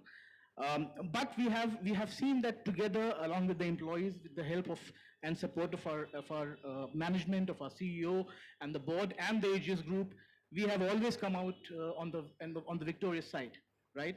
So we are adventurous in nature, and if you see the marketing philosophy of AGS Federal, right, it is something which is very unique. At least in the Indian financial sector, we have found very less examples where we say that, okay, fine, you give up you just live your life, live a lifestyle of your choice and give all the troubles to us. We'll take care of you, right? That's being adventurous, right?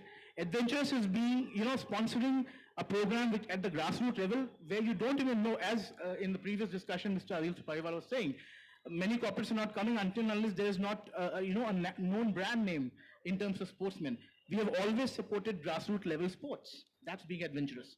So I think these are some of the very few examples that come to my mind in which I resonate with these three attributes of runners. Yep, that's fabulous. Ultra runners are adventurous. So Aegis Federal is going to be with us in supporting our ultra marathons as sponsors and being by our side, hopefully, in the years to come. Sunil, I'm coming back to you. Since you, amongst the three of you here, you are the senior most as far as ultra running is concerned. What would your advice be for managing the physical and mental lows that can occur during an ultra race? Well, actually, sports and in particular running is known to cause mental issues. I mean, that's a known fact, and more so in ultra running. Okay, so I'm not trying to say, like, you know, I mean, we have mental disorders or anything. but basically people think ultra runners are a kind of crazy people, but this is a different kind of a craziness. Yeah, so as I said, in all sports is supposed to, like, you know, I mean, have certain mental disorders, but yeah, ultra running, so Kavita, please don't get scared about that, because this is your first ultra run. Yeah. So yeah, there are certain lows and all, and how do you cope up with it? For example, I mean, just to take certain examples, let's say, like, you know, if somebody is running a 100 kilometer, 100 miles, or a 24 hours ultra marathon.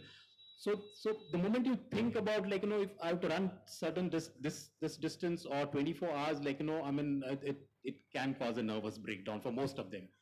So we ultra runners, we try to split it, take small portions at a time. I mean, if for example, if I'm running a 160 kilometer, which is 100-mile race, so I'll never plan, like, you know, one shot for 160 kilometers. So I'll divide it. I mean, my comfort level is, like, you know, dividing it into every full marathon. So I know, like, my first full marathon, I'll run at this pace, the second full marathon, I mean, that's what I try to divide it. Otherwise, if you take it in totality, like, you know, or even the 24 hours for that matter, like, you know, it is sometimes, like, you know, it goes crazy and can go bonkers. Since I have been running ultra marathons, like, you know, for the past 13 years now, so I know, like, you know, some of my close friends who have gone through nervous breakdowns. Yeah. And that's a fact. That's a fact which we need to accept. So unless That is during the training period or during the competing thing that they have not. Both. I would put it as both. Yeah. So you need to be strong enough, very strong enough mentally to know what is in store. I'm not trying to say like running a full marathon is easy. Of course not. Yeah. But that when we come to ultra marathons and all, like it's much more tougher than that. So the physical aspect is also something like which you need to cope up. For example, like if I'm running a half marathon or full marathon, I'm talking about seasoned runners V3. We don't need more than 2 to 3 days to recover after running a full marathon. But if it's running a ultra marathon, I mean you can take anywhere from 1 week to 15 days to recover after running a ultra marathon. So that's another from a physical perspective, how do you cope up with that? Because I know, and I'm sure Vijay and Kavita will agree with me. We go through withdrawal symptoms if we don't run for 2-3 days continuously.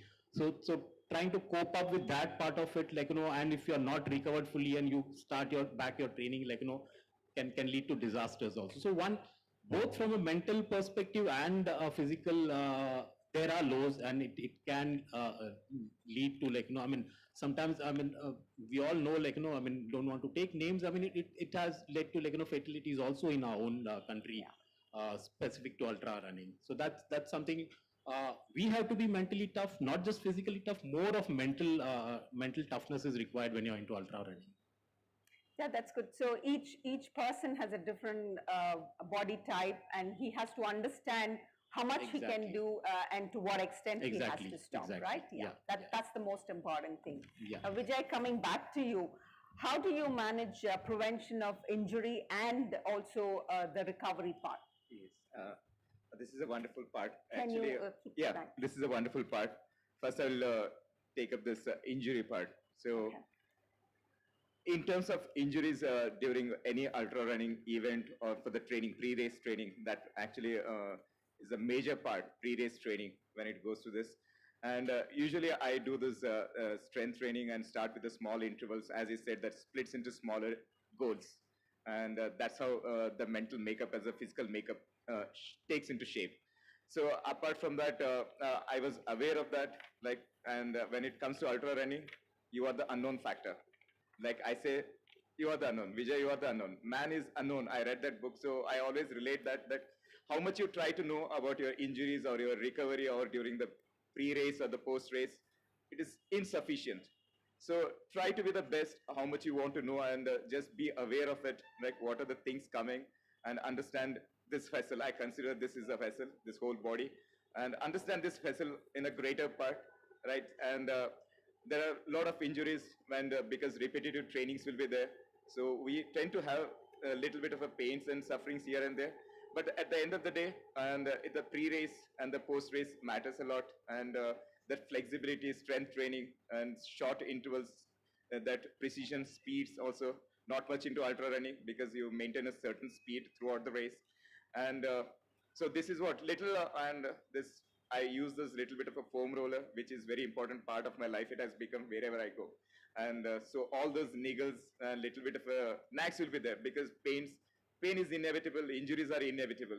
So how you cope up with that within the short period of time with that 5-10 minutes of break in between the race or the post-race or the pre-race during your training, that actually is a major part. So it's all about know your best and know your limitations, what are your limitations, and you gradually upgrade your limitations to your strengths. So that training goes to that to prevent these injuries.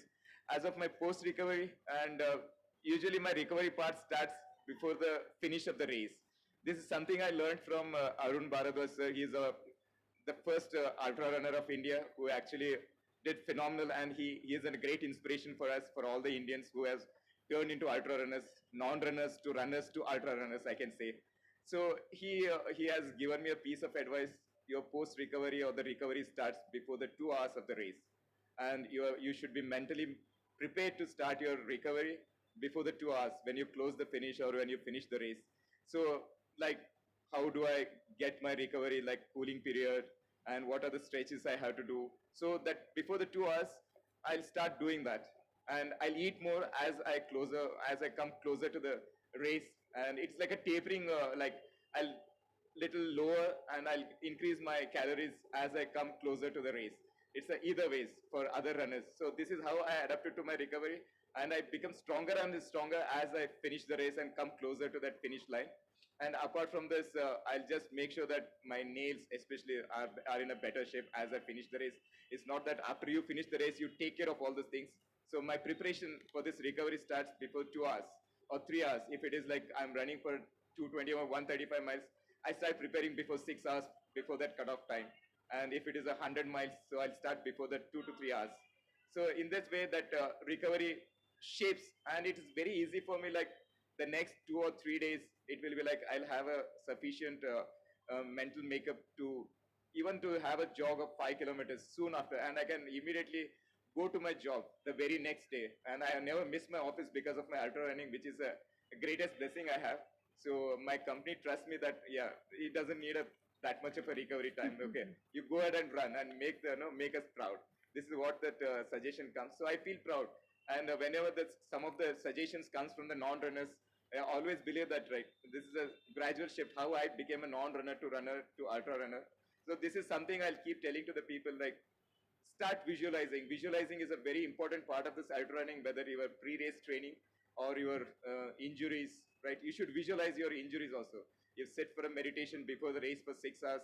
When the race is there before, I sit for a small kind of a meditation. I can visualize. These are the challenges I have. These are the injuries I can face. So this mental makeup will be there, and also this recovery, this post-race visualization happens very easily for me. Good. That's fantastic. I mean, at this stage in our lives, I think we should just, compete for ourselves, not compete with anybody else. You try to do what others are doing and try to go faster than, somebody who is ahead of you, then you're going to get hurt, physically and mentally or whatever. So be happy with whatever your body can do at this stage in our life. Kavita, coming back to you, since you are running the ultra for the first time, did you do any major changes in your training schedule, your nutrition, your hydration? Is there anything different that you did for the last couple of months? No, nothing. Actually, the whole event has come up for me much later, as I was into my training for my Melbourne Marathon, which just happened in October 15th, on October 15th. So I wasn't really prepared for an ultra distance as such until I got this invite from NEB. But when it has come up, so I thought everyone started saying it's just 8 more kilometers beyond full marathon. But I know how much it goes after 42, or that will tell me tomorrow when I'm running after the 42 kilometer, 42nd kilometer. But I haven't done anything different. No training as such has happened for me for this ultra distance. Hoping that at this point of time, it's your mind that it's just a mind. Yeah. Generally, as of now, my races have been gone based on my strong mind. I'm hoping that will help me take through tomorrow for the same. Hoping that, but because one more point I want to put it up over here, as in like an ultra running training in India, and more too for the women over here, which generally, I don't know, I'm not into ultra running, so I don't know, but everybody used to ask me after I finish my majors, so what next? Why don't you get into ultra running? So that's immediate goal, which general runners talk about. So you have done 6 majors, so now next is the ultra running. But somehow so far my mind is not prepared for that ultra distance. Only the reason was that the tougher conditions over here in India, more to women, the longer, 50 is still okay, I can say it's nothing much to train more than a full marathon. But the ultra distances like 100K and beyond that needs a lot of training too happening. So the kind of weather conditions we have and the kind of facilities we have, we run in odd hours to start the training that long hours because our conditions doesn't suit because the traffic gets in during the day and the weather too gets harsh over the later hours in the day. So people start running at 12 in the night and start and try to finish it in the morning, whatever, till 7, 8 or whatever. That harsh conditions is what I've seen many runners who are sitting just to me and many runners whom I know very closely. Somehow my mind wasn't prepared for that kind of challenges so far.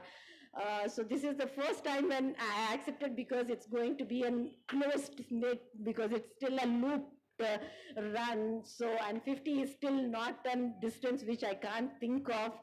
I'm not able to complete it like or anything different to my training. So I'm starting with a 50. So hoping that this might change my perception towards ultra running or whatever.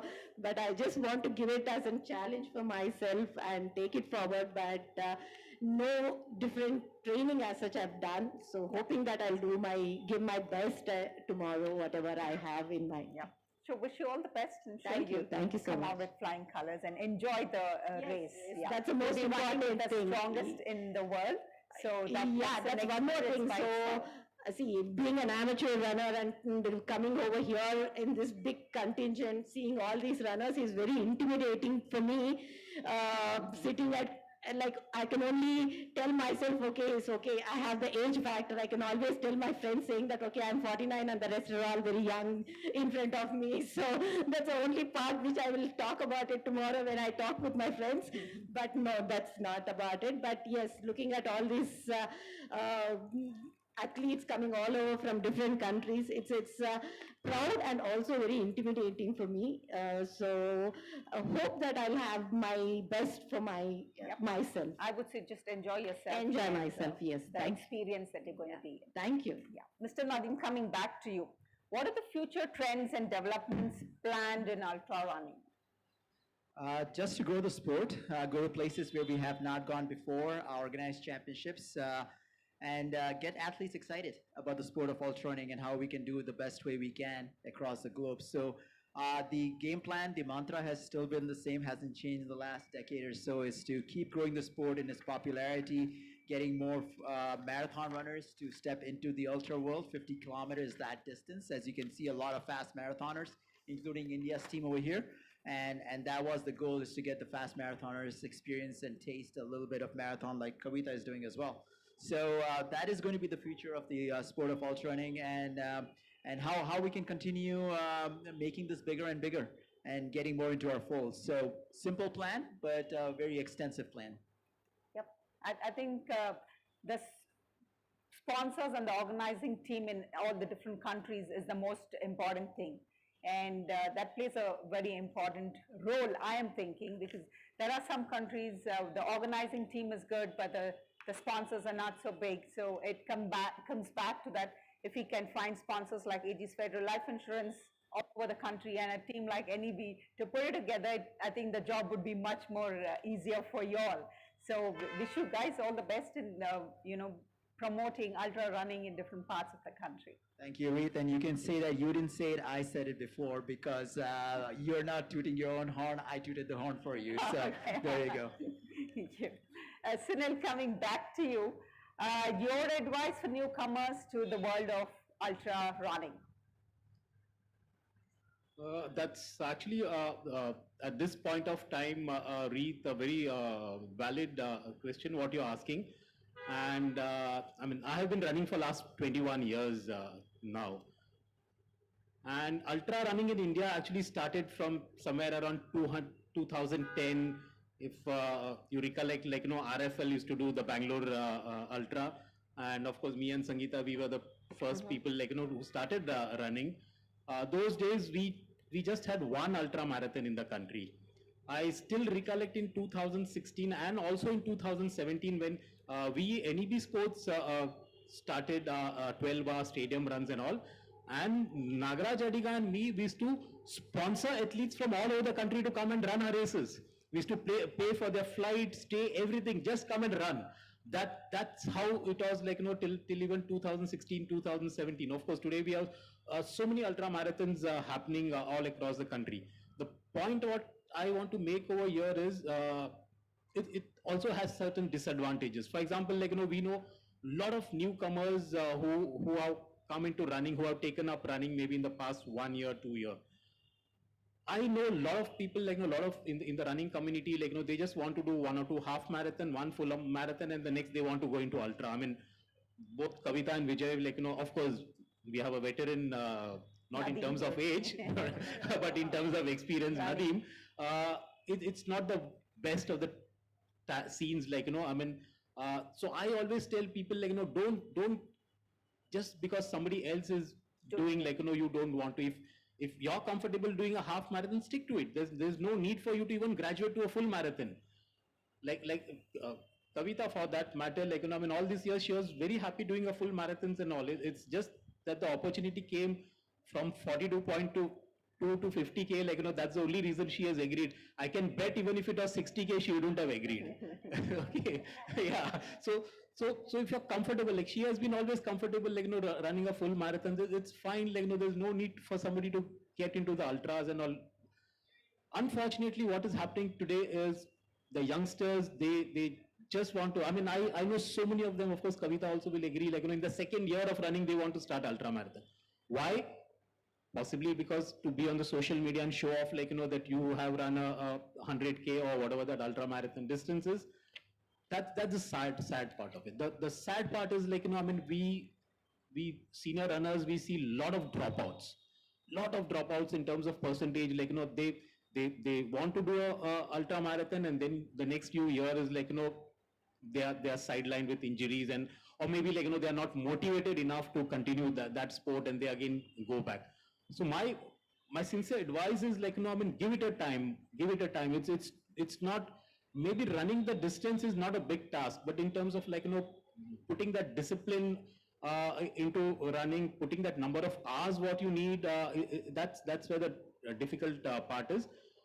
Do a couple of full marathons also. It's not necessary, like, and only if you think you can dedicate that amount of time and to put in those number of hours and all, only then get into ultra marathon. So no need to jump into it. Give it a time. Do a lot of, like, full marathons, and only then maybe graduate to a full marathon. Sorry, an ultra marathon. So you have to slowly mature into, running an ultra. You can't just rush into doing an ultra. Yeah, that's the advice that you would give. Something off track, I just want to actually, I mean, Kavita and me, we have been very close friends, like, for many years now. I'll just give, I mean, Kavita, with your permission, I'm quoting you. Whenever, like, I have invited Kavita to run NDM or Bangalore or anything, the first question she says, Sunil, I don't like to run 2 loops. Okay, and just see the change in mindset. Now tomorrow she'll be running 10 loops.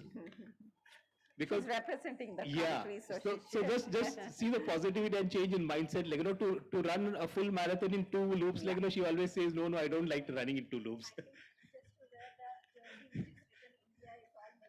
Yeah. Yeah, the last few questions around here.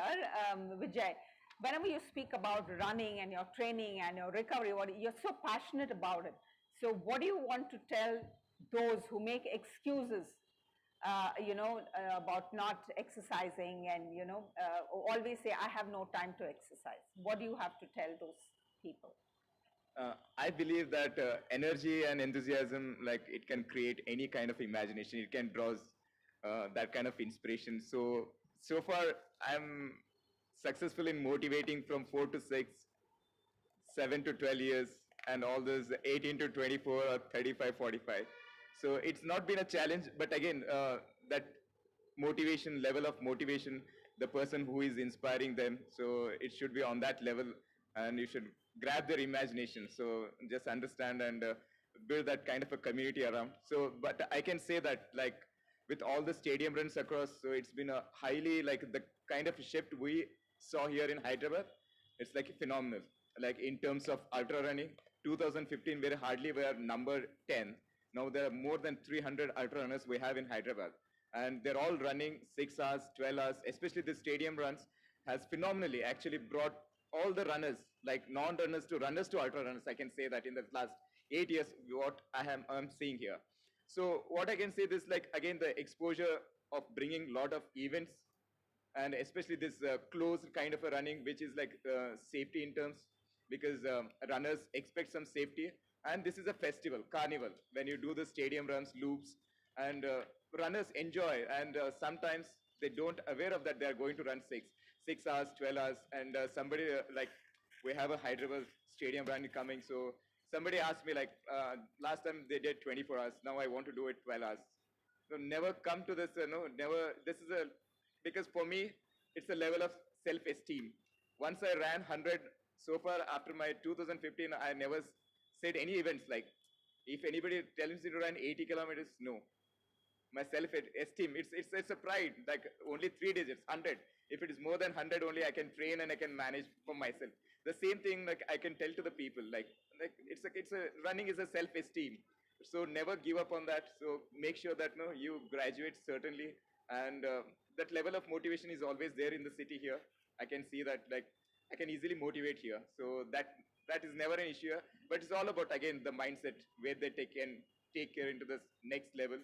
And so far, but blessed, Hyderabad is blessed with a lot of stadiums here. People are moving to stadiums and running loops and loops. And that's the best part. And of course, anyway, like across, they are actually phenomenal, and they are revolutionized this ultra running here and bringing those stadium runs, because we are getting more, because from the stadium runs, what I can see here, when I go to trail running also, people are coming from the stadium runs because of the confidence they have that run that 12 hours, 24 hours. Otherwise, we don't have the facility to run 12 and 24. We have a trail here. So that is one of the phenomenal things, what I can see here, the change in the city here. Thank you. Now, we would like to finish off with you. What I've seen is the average age of any ultra runners is 40 plus. What do you attribute the trend to? Yours would be the last answer, and the athletes are ready for the march past. Well, what's happened is it depends on the distance. 100 kilometers in 24 hours, absolutely 40 plus. 50K is a little bit lower than that. But it's about experience. It's about graduating, as we have heard the word graduating quite a few times. It's about graduating from being a sprinter to a middle distance runner to a long distance runner to becoming an ultra runner.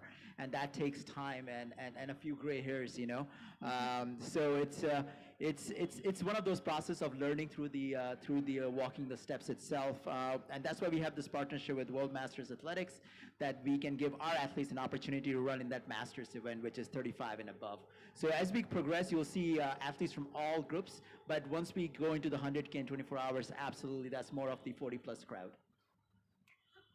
Thank you, Mr. Aram, Mr. Nadeem, Kavita, Vijay, and Sunil. It was a good discussion that we had, and wish you guys all the best in your future endeavors. Thank you. May I request the panelists for a quick photo op? Yeah. Thank you guys for sharing your notes.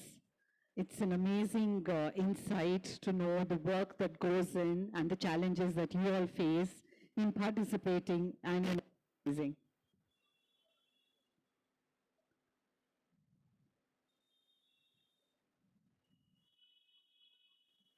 Thank you very much.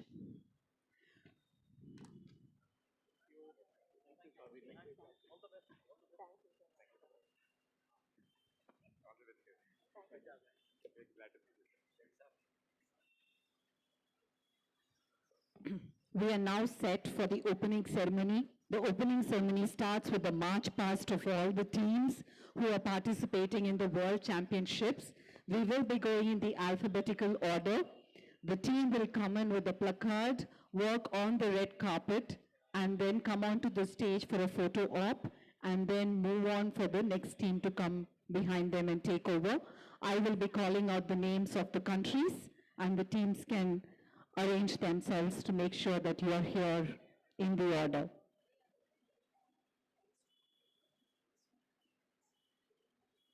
No? They can be. Don't confuse me. The first country is, may I have the country flag, please? Australia. The audience can clap and add some energy to the occasion. They have come all the way from Australia. We'll wait for the Australian team to come on stage. They have been decked with the tika, which is traditional for the Indian ritual. Yes, the other teams can follow. Yeah. We have Australian team.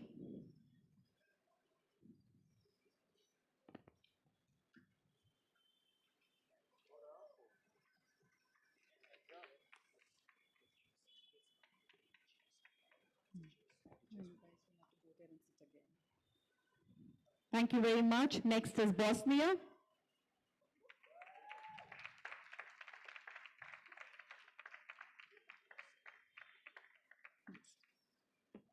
The teams can take the seat for the opening ceremony once you've finished with your march past.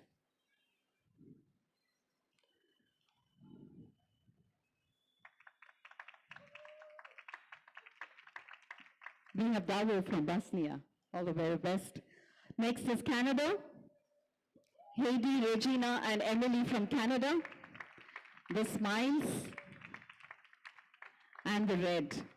Beautiful.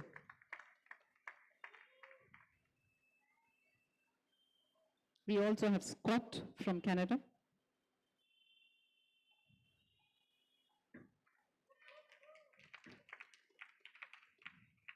We have the official photographer.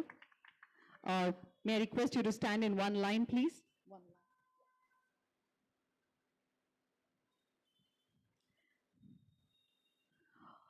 line. We have Croatia next. Thank you, all the very best. Team Croatia, Natasha, Sylvia, Mirana, Ines, Veronica, Dubravka. All of them in the blue with the officials.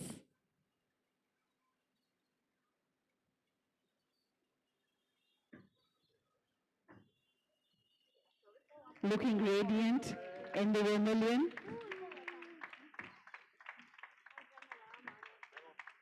They've taken the whole stage. What a sight to see.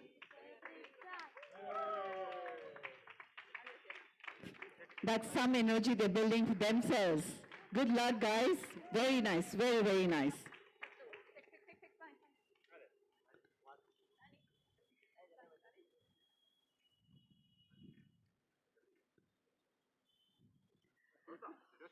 We have the Czech Republic next.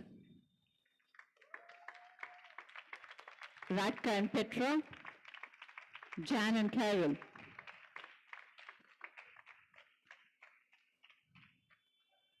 Bright uniforms, bright smiles.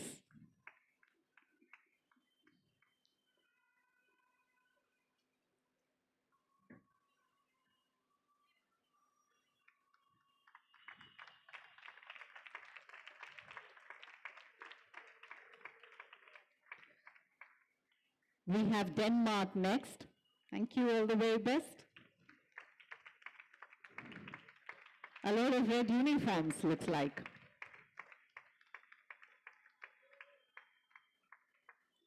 We have Esper, Anker, Morten, Asser, Nicolaj, and Ele.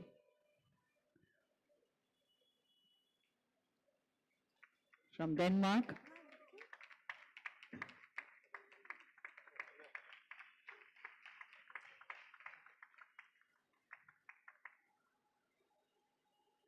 Thank you, guys. All the very best for tomorrow. We have Estonia next. Maria, Jessica, Barbara, and Maria. Team from Estonia. Oh, I'm sorry. Okay, Spain. Sorry, we have Spain, the team from Spain.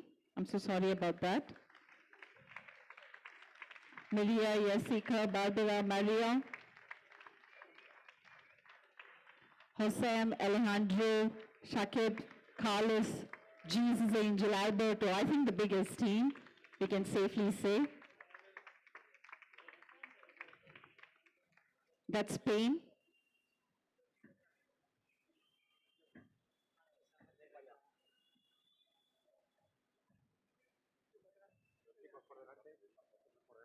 Please arrange yourself so that everyone is nicely visible in the photo.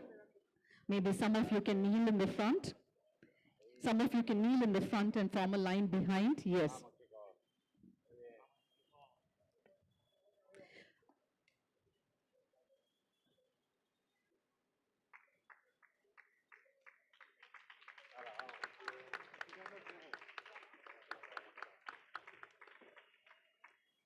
All the very best, guys.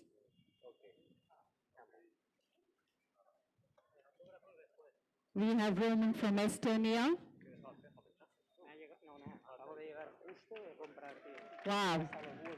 The energy. I like the wave. Yes, it is a ramp walk.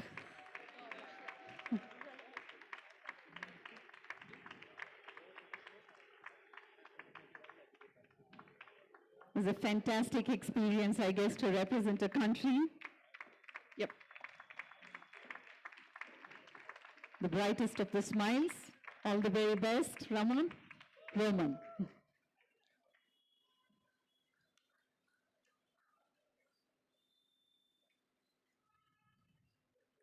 We have Great Britain next. Anna, Rachel, Carla, Chelsea, Emily, and Sarah from Great Britain. May I request you to walk up to the stage? Wow, it's beautiful.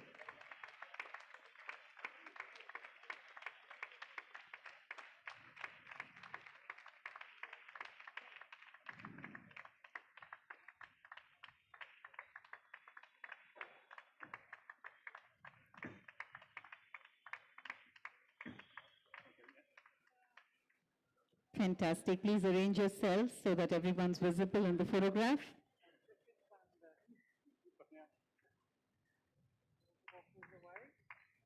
All the very best teams. Beautiful.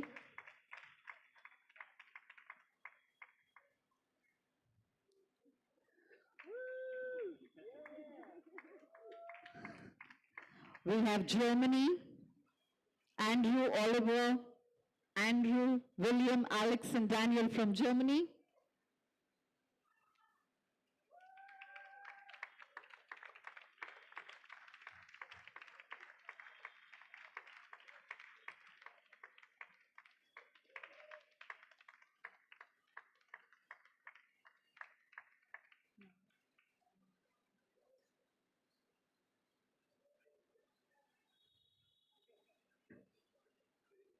Yellow breaking the reds and the blues and the whites. Nice color, guys.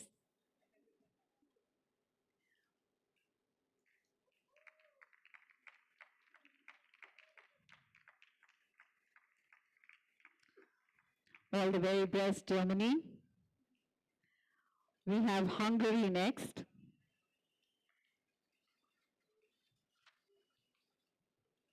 Then comes Ireland. Jennings from Ireland. A lot of cheer for them.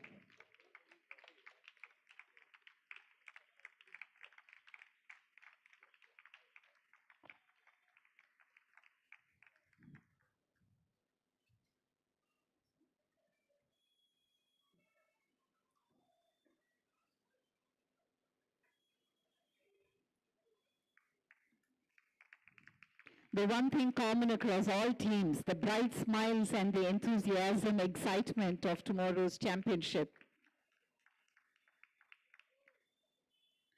We have Jordan, Ahmad Mohammad representing Jordan. I'm sorry, Japan, Mai and I, Japan. Team Japan.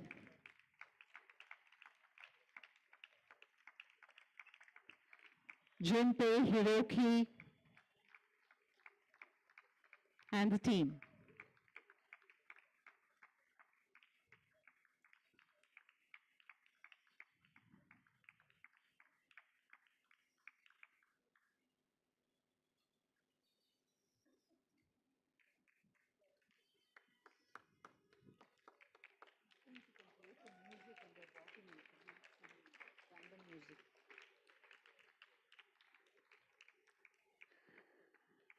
Japan team was the champion in the last championship we hosted in Bangalore. Amazing performances from there. All the very best, guys. Thank you very much. We have Ahmad from Jordan. Ahmad Mohammad from Jordan.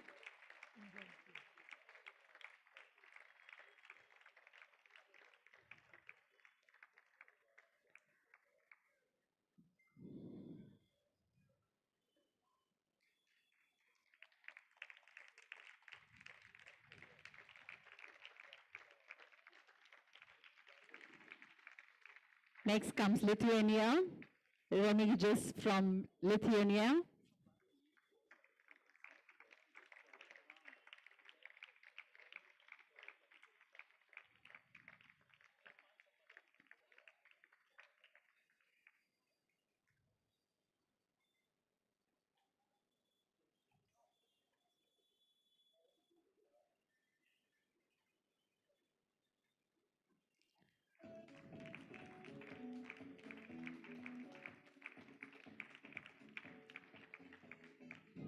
Next we have Mongolia, all the very best.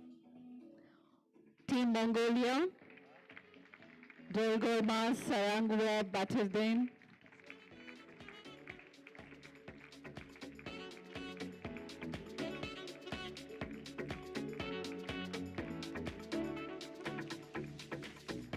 That's Team Mongolia.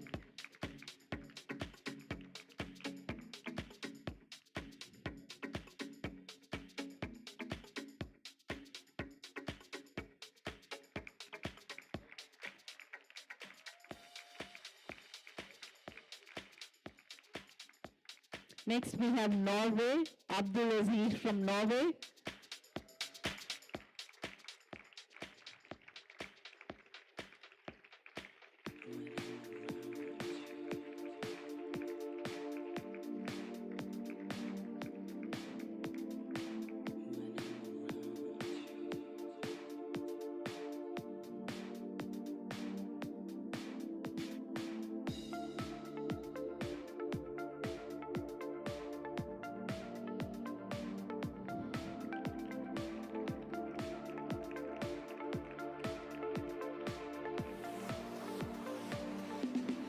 Thank you, all the very best.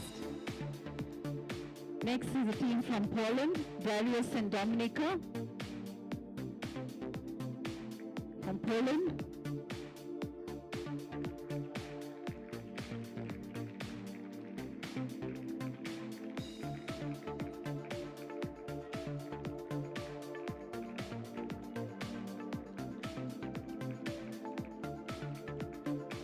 Yeah, the easy way out.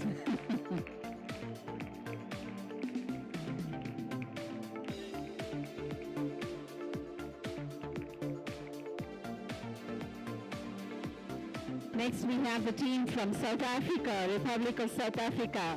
Adriel, Helen, Stella.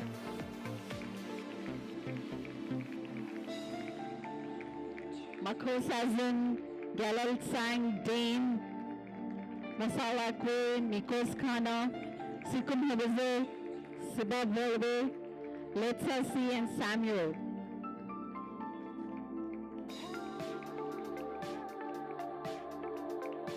That's Republic of South Africa.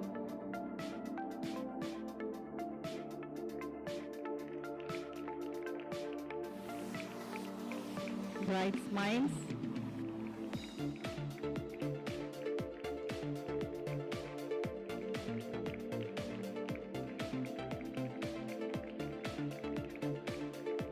All the very best, guys. Next, we have the United States of America, Brittany, Liddy, Alexandra, Courtney, Autumn, Jennifer, Anne-Marie, Andrea, Melissa.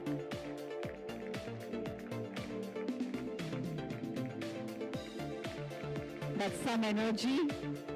Callum, Mikhail, Bijan, Charles, Adam, Foreman, Kyle, Peter, Fernando.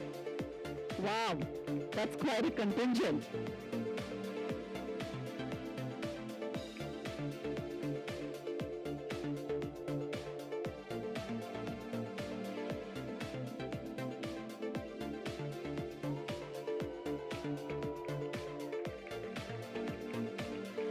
That's a lot of cheering.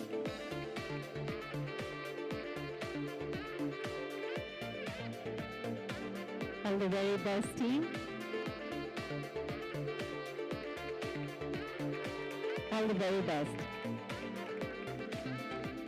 Last but definitely not the least, the Indian team. Ashwini, Jyoti, Kavita, Prachi, Arjun, Anish Thapa, Akshay, Prahlad, Bangir, Vikram and Mohit. I think we should do the dance, guys, if you can.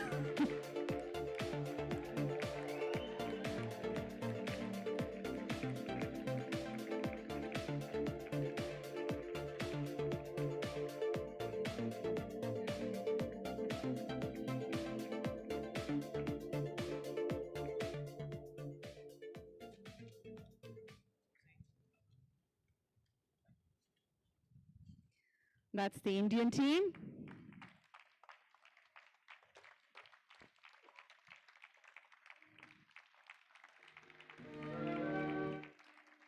May I request everyone to stand up for the national anthem?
Check.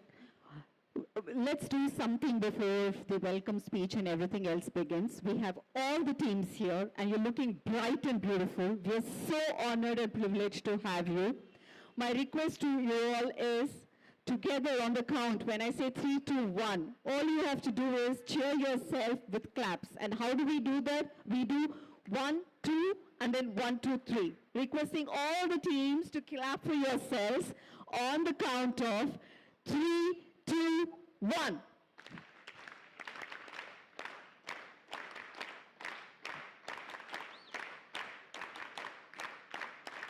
Come on, come on. Fantastic. Fantastic. May I now request Nadeem Khan, Mr. Nadeem Khan, President of IAU, Mr. Adil Sumariwala, Athletic Federation of India's President, Mr. Adiga, the Race Director, and R.G. Jenkins from World Master Athletics. All of the dignitaries to come on stage, please.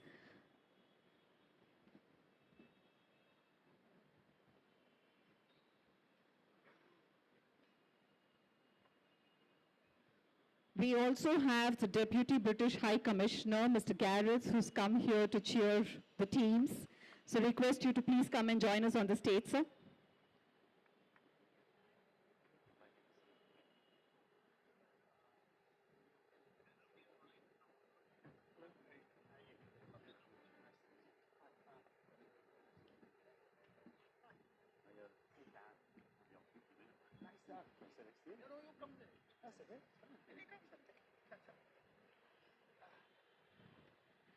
So we have done a lot of exchange of notes on running and organizing the events. I'm sure everyone has heard the experiences and the notes from you.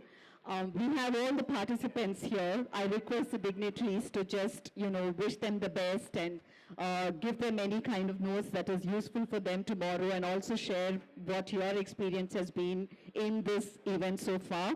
So firstly, may I request Mr.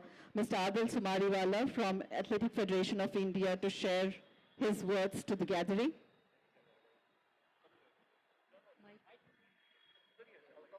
Okay.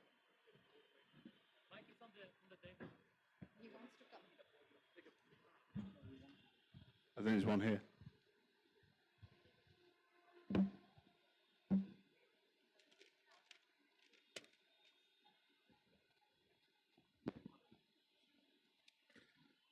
Good evening.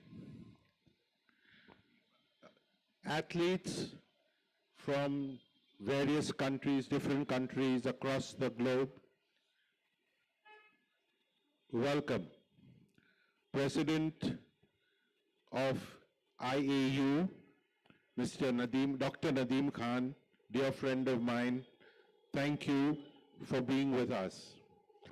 Mr. Nagaraj, race director and CMD of NEB Sports, Mr. Kidwani, senior vice president and head marketing of AG's Federal Life Insurance, Mr. Archie Jenkins, competition manager, World Masters Athletics. Once again, welcome to the 4th edition of the World Championships. This is the first time that India is hosting an ultra running World Championships. And I'm very pleased to let you know that we have nearly 150 athletes from 20 odd countries visiting this pearl city of Hyderabad for these championships.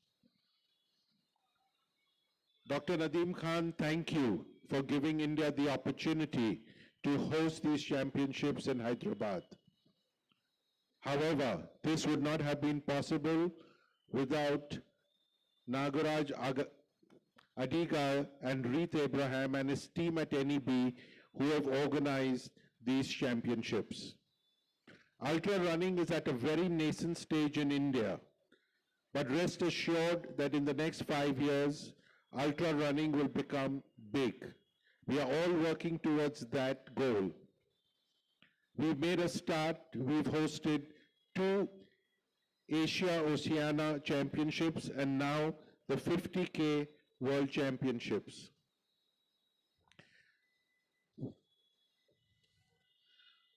We've done pretty well. We've done pretty well at the championships right from 2019 in Jordan, the 100 kilometers Asia Oceania Championships. The Indian men won a gold and the women got a silver.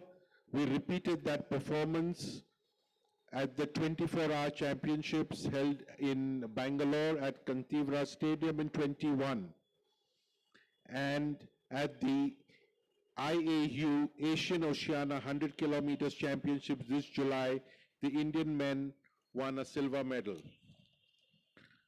I hope you all enjoy India and especially the city of Hyderabad.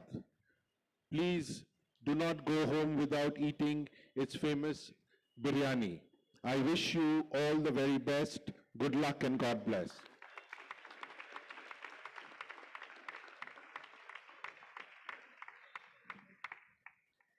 May I request Mr. Nadeem Khan to share a few words to the audience?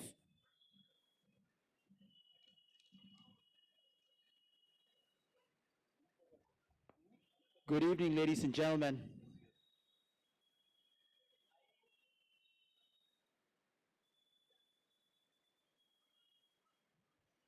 Good evening, ladies and gentlemen. IAU तकरीबन 40 साल से है. मैं 15 साल से IAU council में हूँ और 15 साल से इस चीज़ के लिए वेट कर रहा हूँ कि ladies and gentlemen, आपका 50 किलोमीटर IAU World Championship में स्वागत है. Welcome, ladies and gentlemen, for the 50 kilometer IAU World Championships. The hosting of the World Championships in Hyderabad and in India is significant for us. This has opened up a new group of ultra-running athletes and enthusiasts that have taken the sport by storm, not only by their extraordinary performances, but also spearheaded the sport we so fondly love across social media. I want to thank my good friend, President Adil Samariwala from the Athletic Federation of India for the extraordinary work he is doing not only as president of AFI, but also with his new role as VP of World Athletics. The performance in running have flourished under his leadership and he has put the same enthusiasm in ultra running as well. So thank you, President Samariwala. I also want to thank the President of the LOC, Mr. Pullela Gopichand, the Chief National Coach of India, for working tirelessly behind the scenes to make sure that these championships are successful. I would also like to extend my thanks and appreciation to Nagraj Adiga, the CMD of NEB Sports. He has continued to encourage and organize a plethora of ultra events across the nation. It was an easy decision for us to award the 50-kilometer World Championships to his esteemed organization. I also want to extend my thanks to the state of Telangana and the city of Hyderabad. My first time was here in July for the media launch. The city impressed me at that first instance, and I've been amazed once again by how the city has embraced these World Championships. Thank you, Hyderabad, for making us feel right at home.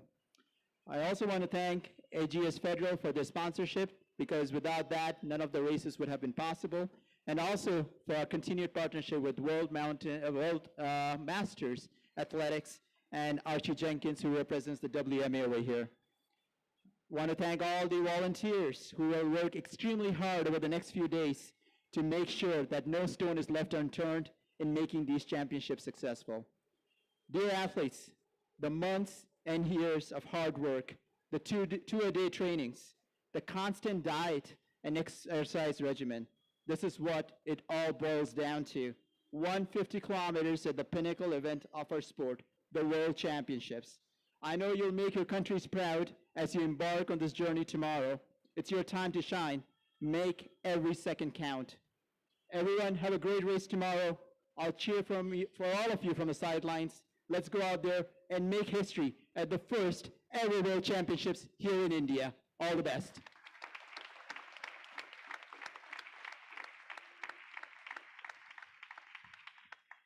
Mr. Adam Kidwai, I know you've been on the stage for almost the entire evening, but requesting you to come and join the dignitaries for this last bit. May I now request Archie Jenkins from World Master Athletics to address the gathering.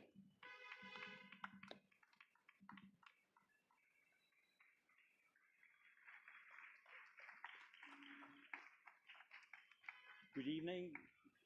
Good evening, guests, local organising committee, runners, team managers, and friends. This is my first visit to India, so in particular, I would like to thank the local organising committee for their welcome, their hospitality, and already their friendship. I am the World Masters Athletics representative for the event, and also technical delegate. Secondly, I would like to thank the International Ultra Runners Association for allowing the Masters to take part in the 50-kilometer championships this weekend.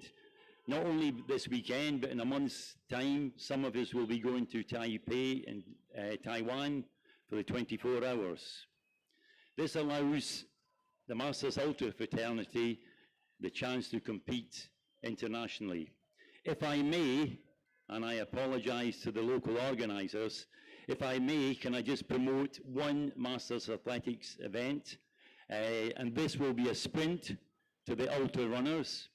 The last WMA Marathon Championship was held in Perth in Australia in 2016. There's been no WMA Marathon Championship since then. However, it has been resurrected and it will take place on October the 13th next year, 2024, in Bucharest, in the capital of Romania. Thanks for that promotion. I wish the representatives from the 20 countries who are represented here good luck, a safe journey home, and wonderful memories of their short time in India. Thank you.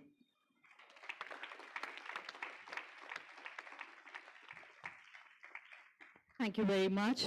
May I request Mr. Aaron Kidwai to address the gathering? We have the entire lot of international athletes assembled, so I'm sure it's an amazing opportunity to wish them the very best. Hello and good evening.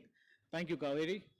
First of all, a big thank you for having us here as sponsors. This is something which is new because it's the other way around, but really, it really makes us proud to be associated with an event of this stature when it's coming to the country for the first time.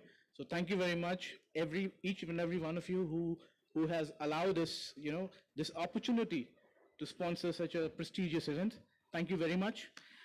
And after all the panel discussion and the press conference that we had, I don't have much to say because the only thing that I'm looking forward to as an audience, obviously, is each one of you performing to the best as far as possible, right? And that is, I think that defines what we at AGS Federal have always stood for as a corporate sponsor for any event.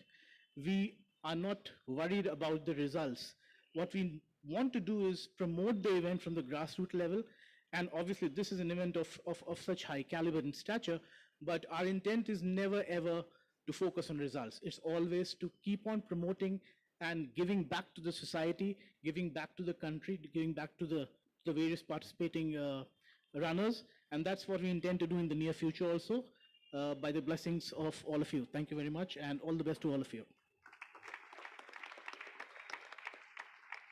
Thank you very much, Aaron. Now to the special guest of the evening, Mr. Garrett. What would you like to say to the guys who are running 50 kilometers tomorrow? Thank you very much. As always, I have a 40-page speech prepared, so please be ready. But no, it is great that Hyderabad is hosting this first 50-kilometer ultramarathon. It's great news for India, but also great news for Hyderabad. And it's brilliant to have 20 international teams here. Good luck to you all. I'm looking forward to seeing you at the start, looking forward to seeing you at the finish, and I'm looking forward to a couple of cappuccinos in between and maybe some of that Hyderabad biryani, which definitely try, but I would not recommend it before the race tomorrow. So good luck to you all. I'm really looking forward to it.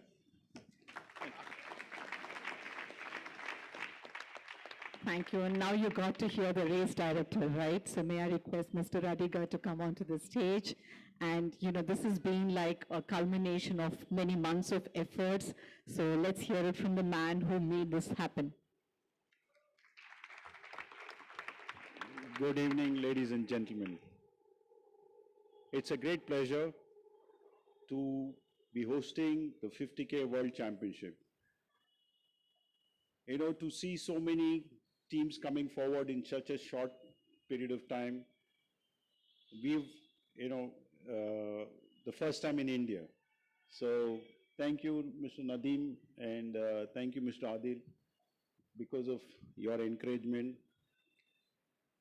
We have, being organizers of events, NEB Sports organizes marathons across India. So it's easy for us to organize events like this, but it is important that all the different teams come forward. So that is what makes us very happy. And we wish to continue trying to host more events in India as and when opportunity arises. And we would like to definitely show off our hospitality to all of you.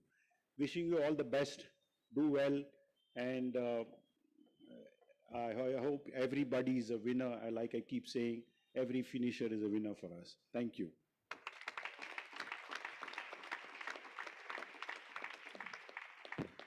Now the moment we've all been waiting for, requesting Mr. Adil Sumariwala to declare the championship open.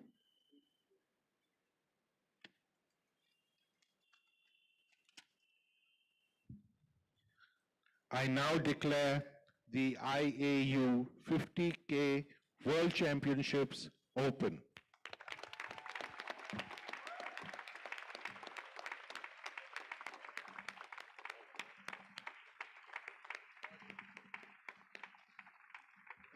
We have so many countries with us, and it's truly a pleasure to showcase some of the Indian cultural dances in front of you. The program is going to be for about 10 minutes. We have all the dancers beautifully dressed in traditional garments, costumes, and they will be taking on the stage for a performance. Hope you all enjoy that. Request all the teams to stay back till the end of that, and then you can proceed to your dinner and some good rest before the championship.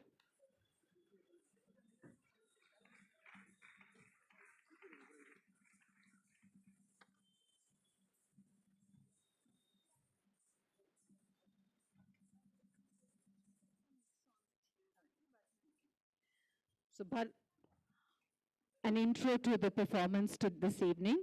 Bharatanatyam is a classical Indian dance style which is more popular in the southern parts of India. And the team here is going to perform a Bharatanatyam dance recital, which is a medley of multiple shlokas. Shlokas is our reverences to the divine. And they will be, during this process, there are multiple things that they focus on. One is the footwork, which is the rhythm. And then there is also abhinaya, which is the expression on the face, which is the culmination of both of this is what makes Bharatanatyam so beautiful and so divine. So if the team is ready, we are ready to witness that.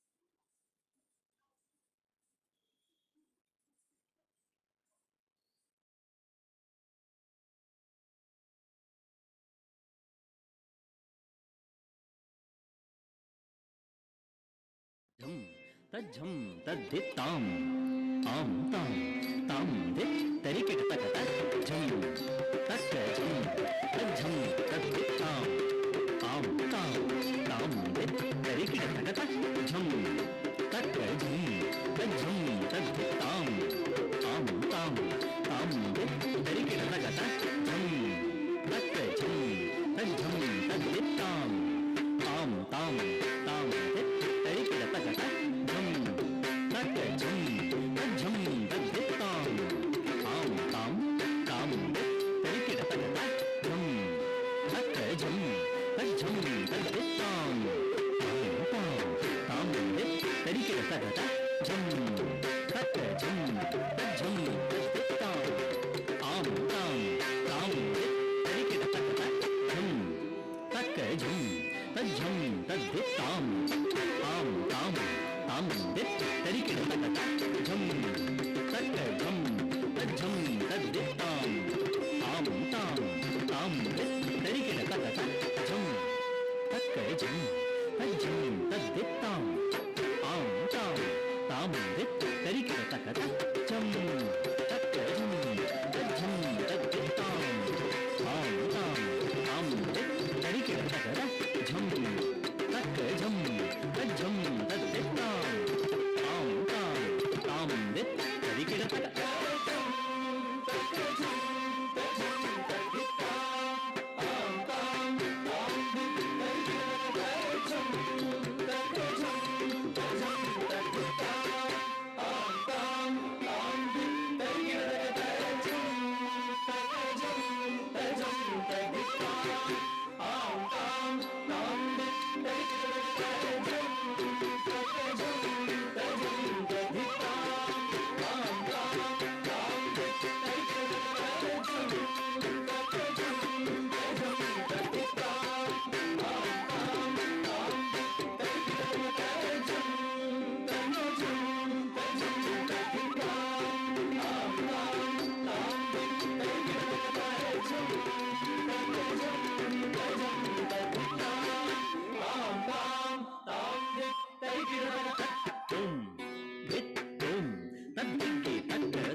తరినం తరికిట తక తా తా తా తా తై తక తా తా తా తై తా తా తై తక తా తై ఝము తా తై తజం తజం తద్ది తదిగిణతం తజం తజం తద్ది తదిగిణతం తజం తజం తద్ది తదిగిణతం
Fixing the music. It was some recording on the mobile and seems to have a technical glitch.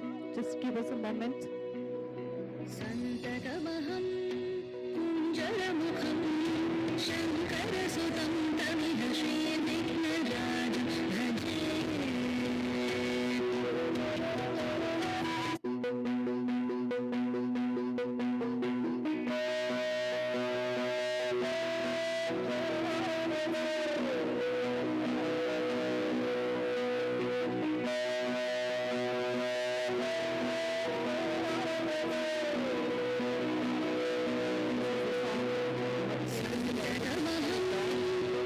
जलमुखं शङ्करसुतं तमिह श्रीविघ्नराजं भजे सन्ततमहं वन्दे सुन्दरमुखं मन्दकातकसुतं तमिह श्रीविघ्नराजं भजे श्रीविघ्नराजं भजे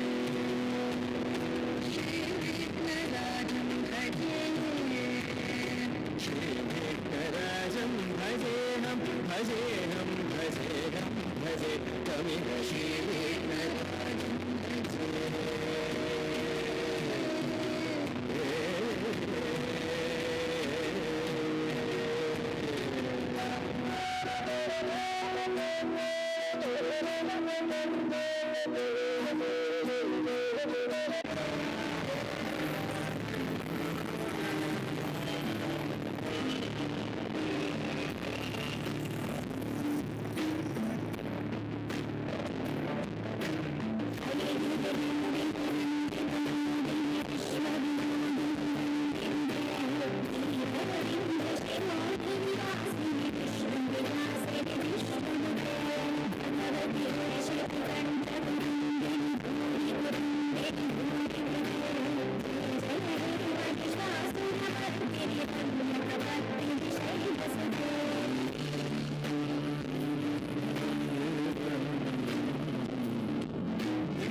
Thank you.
That was a beautiful ending to a lovely evening, and I'm sure you all have enjoyed. Just to give you a gist, we invoked all possible divine blessings to wish you the very best for tomorrow, guys. Requesting Dr. Rees to do the formality of the word of thanks and wish everyone some good rest and a good dinner after this, I guess. A big thank you to all our dignitaries and guests for gracing the occasion on the opening ceremony of the IAU World 50K Championships. And to you all participants who've come from very far off countries, wish you all the best, enjoy your race, and enjoy your time in India. Thank you very much. Dinner is ready, and please help yourselves to dinner. Thank you very much.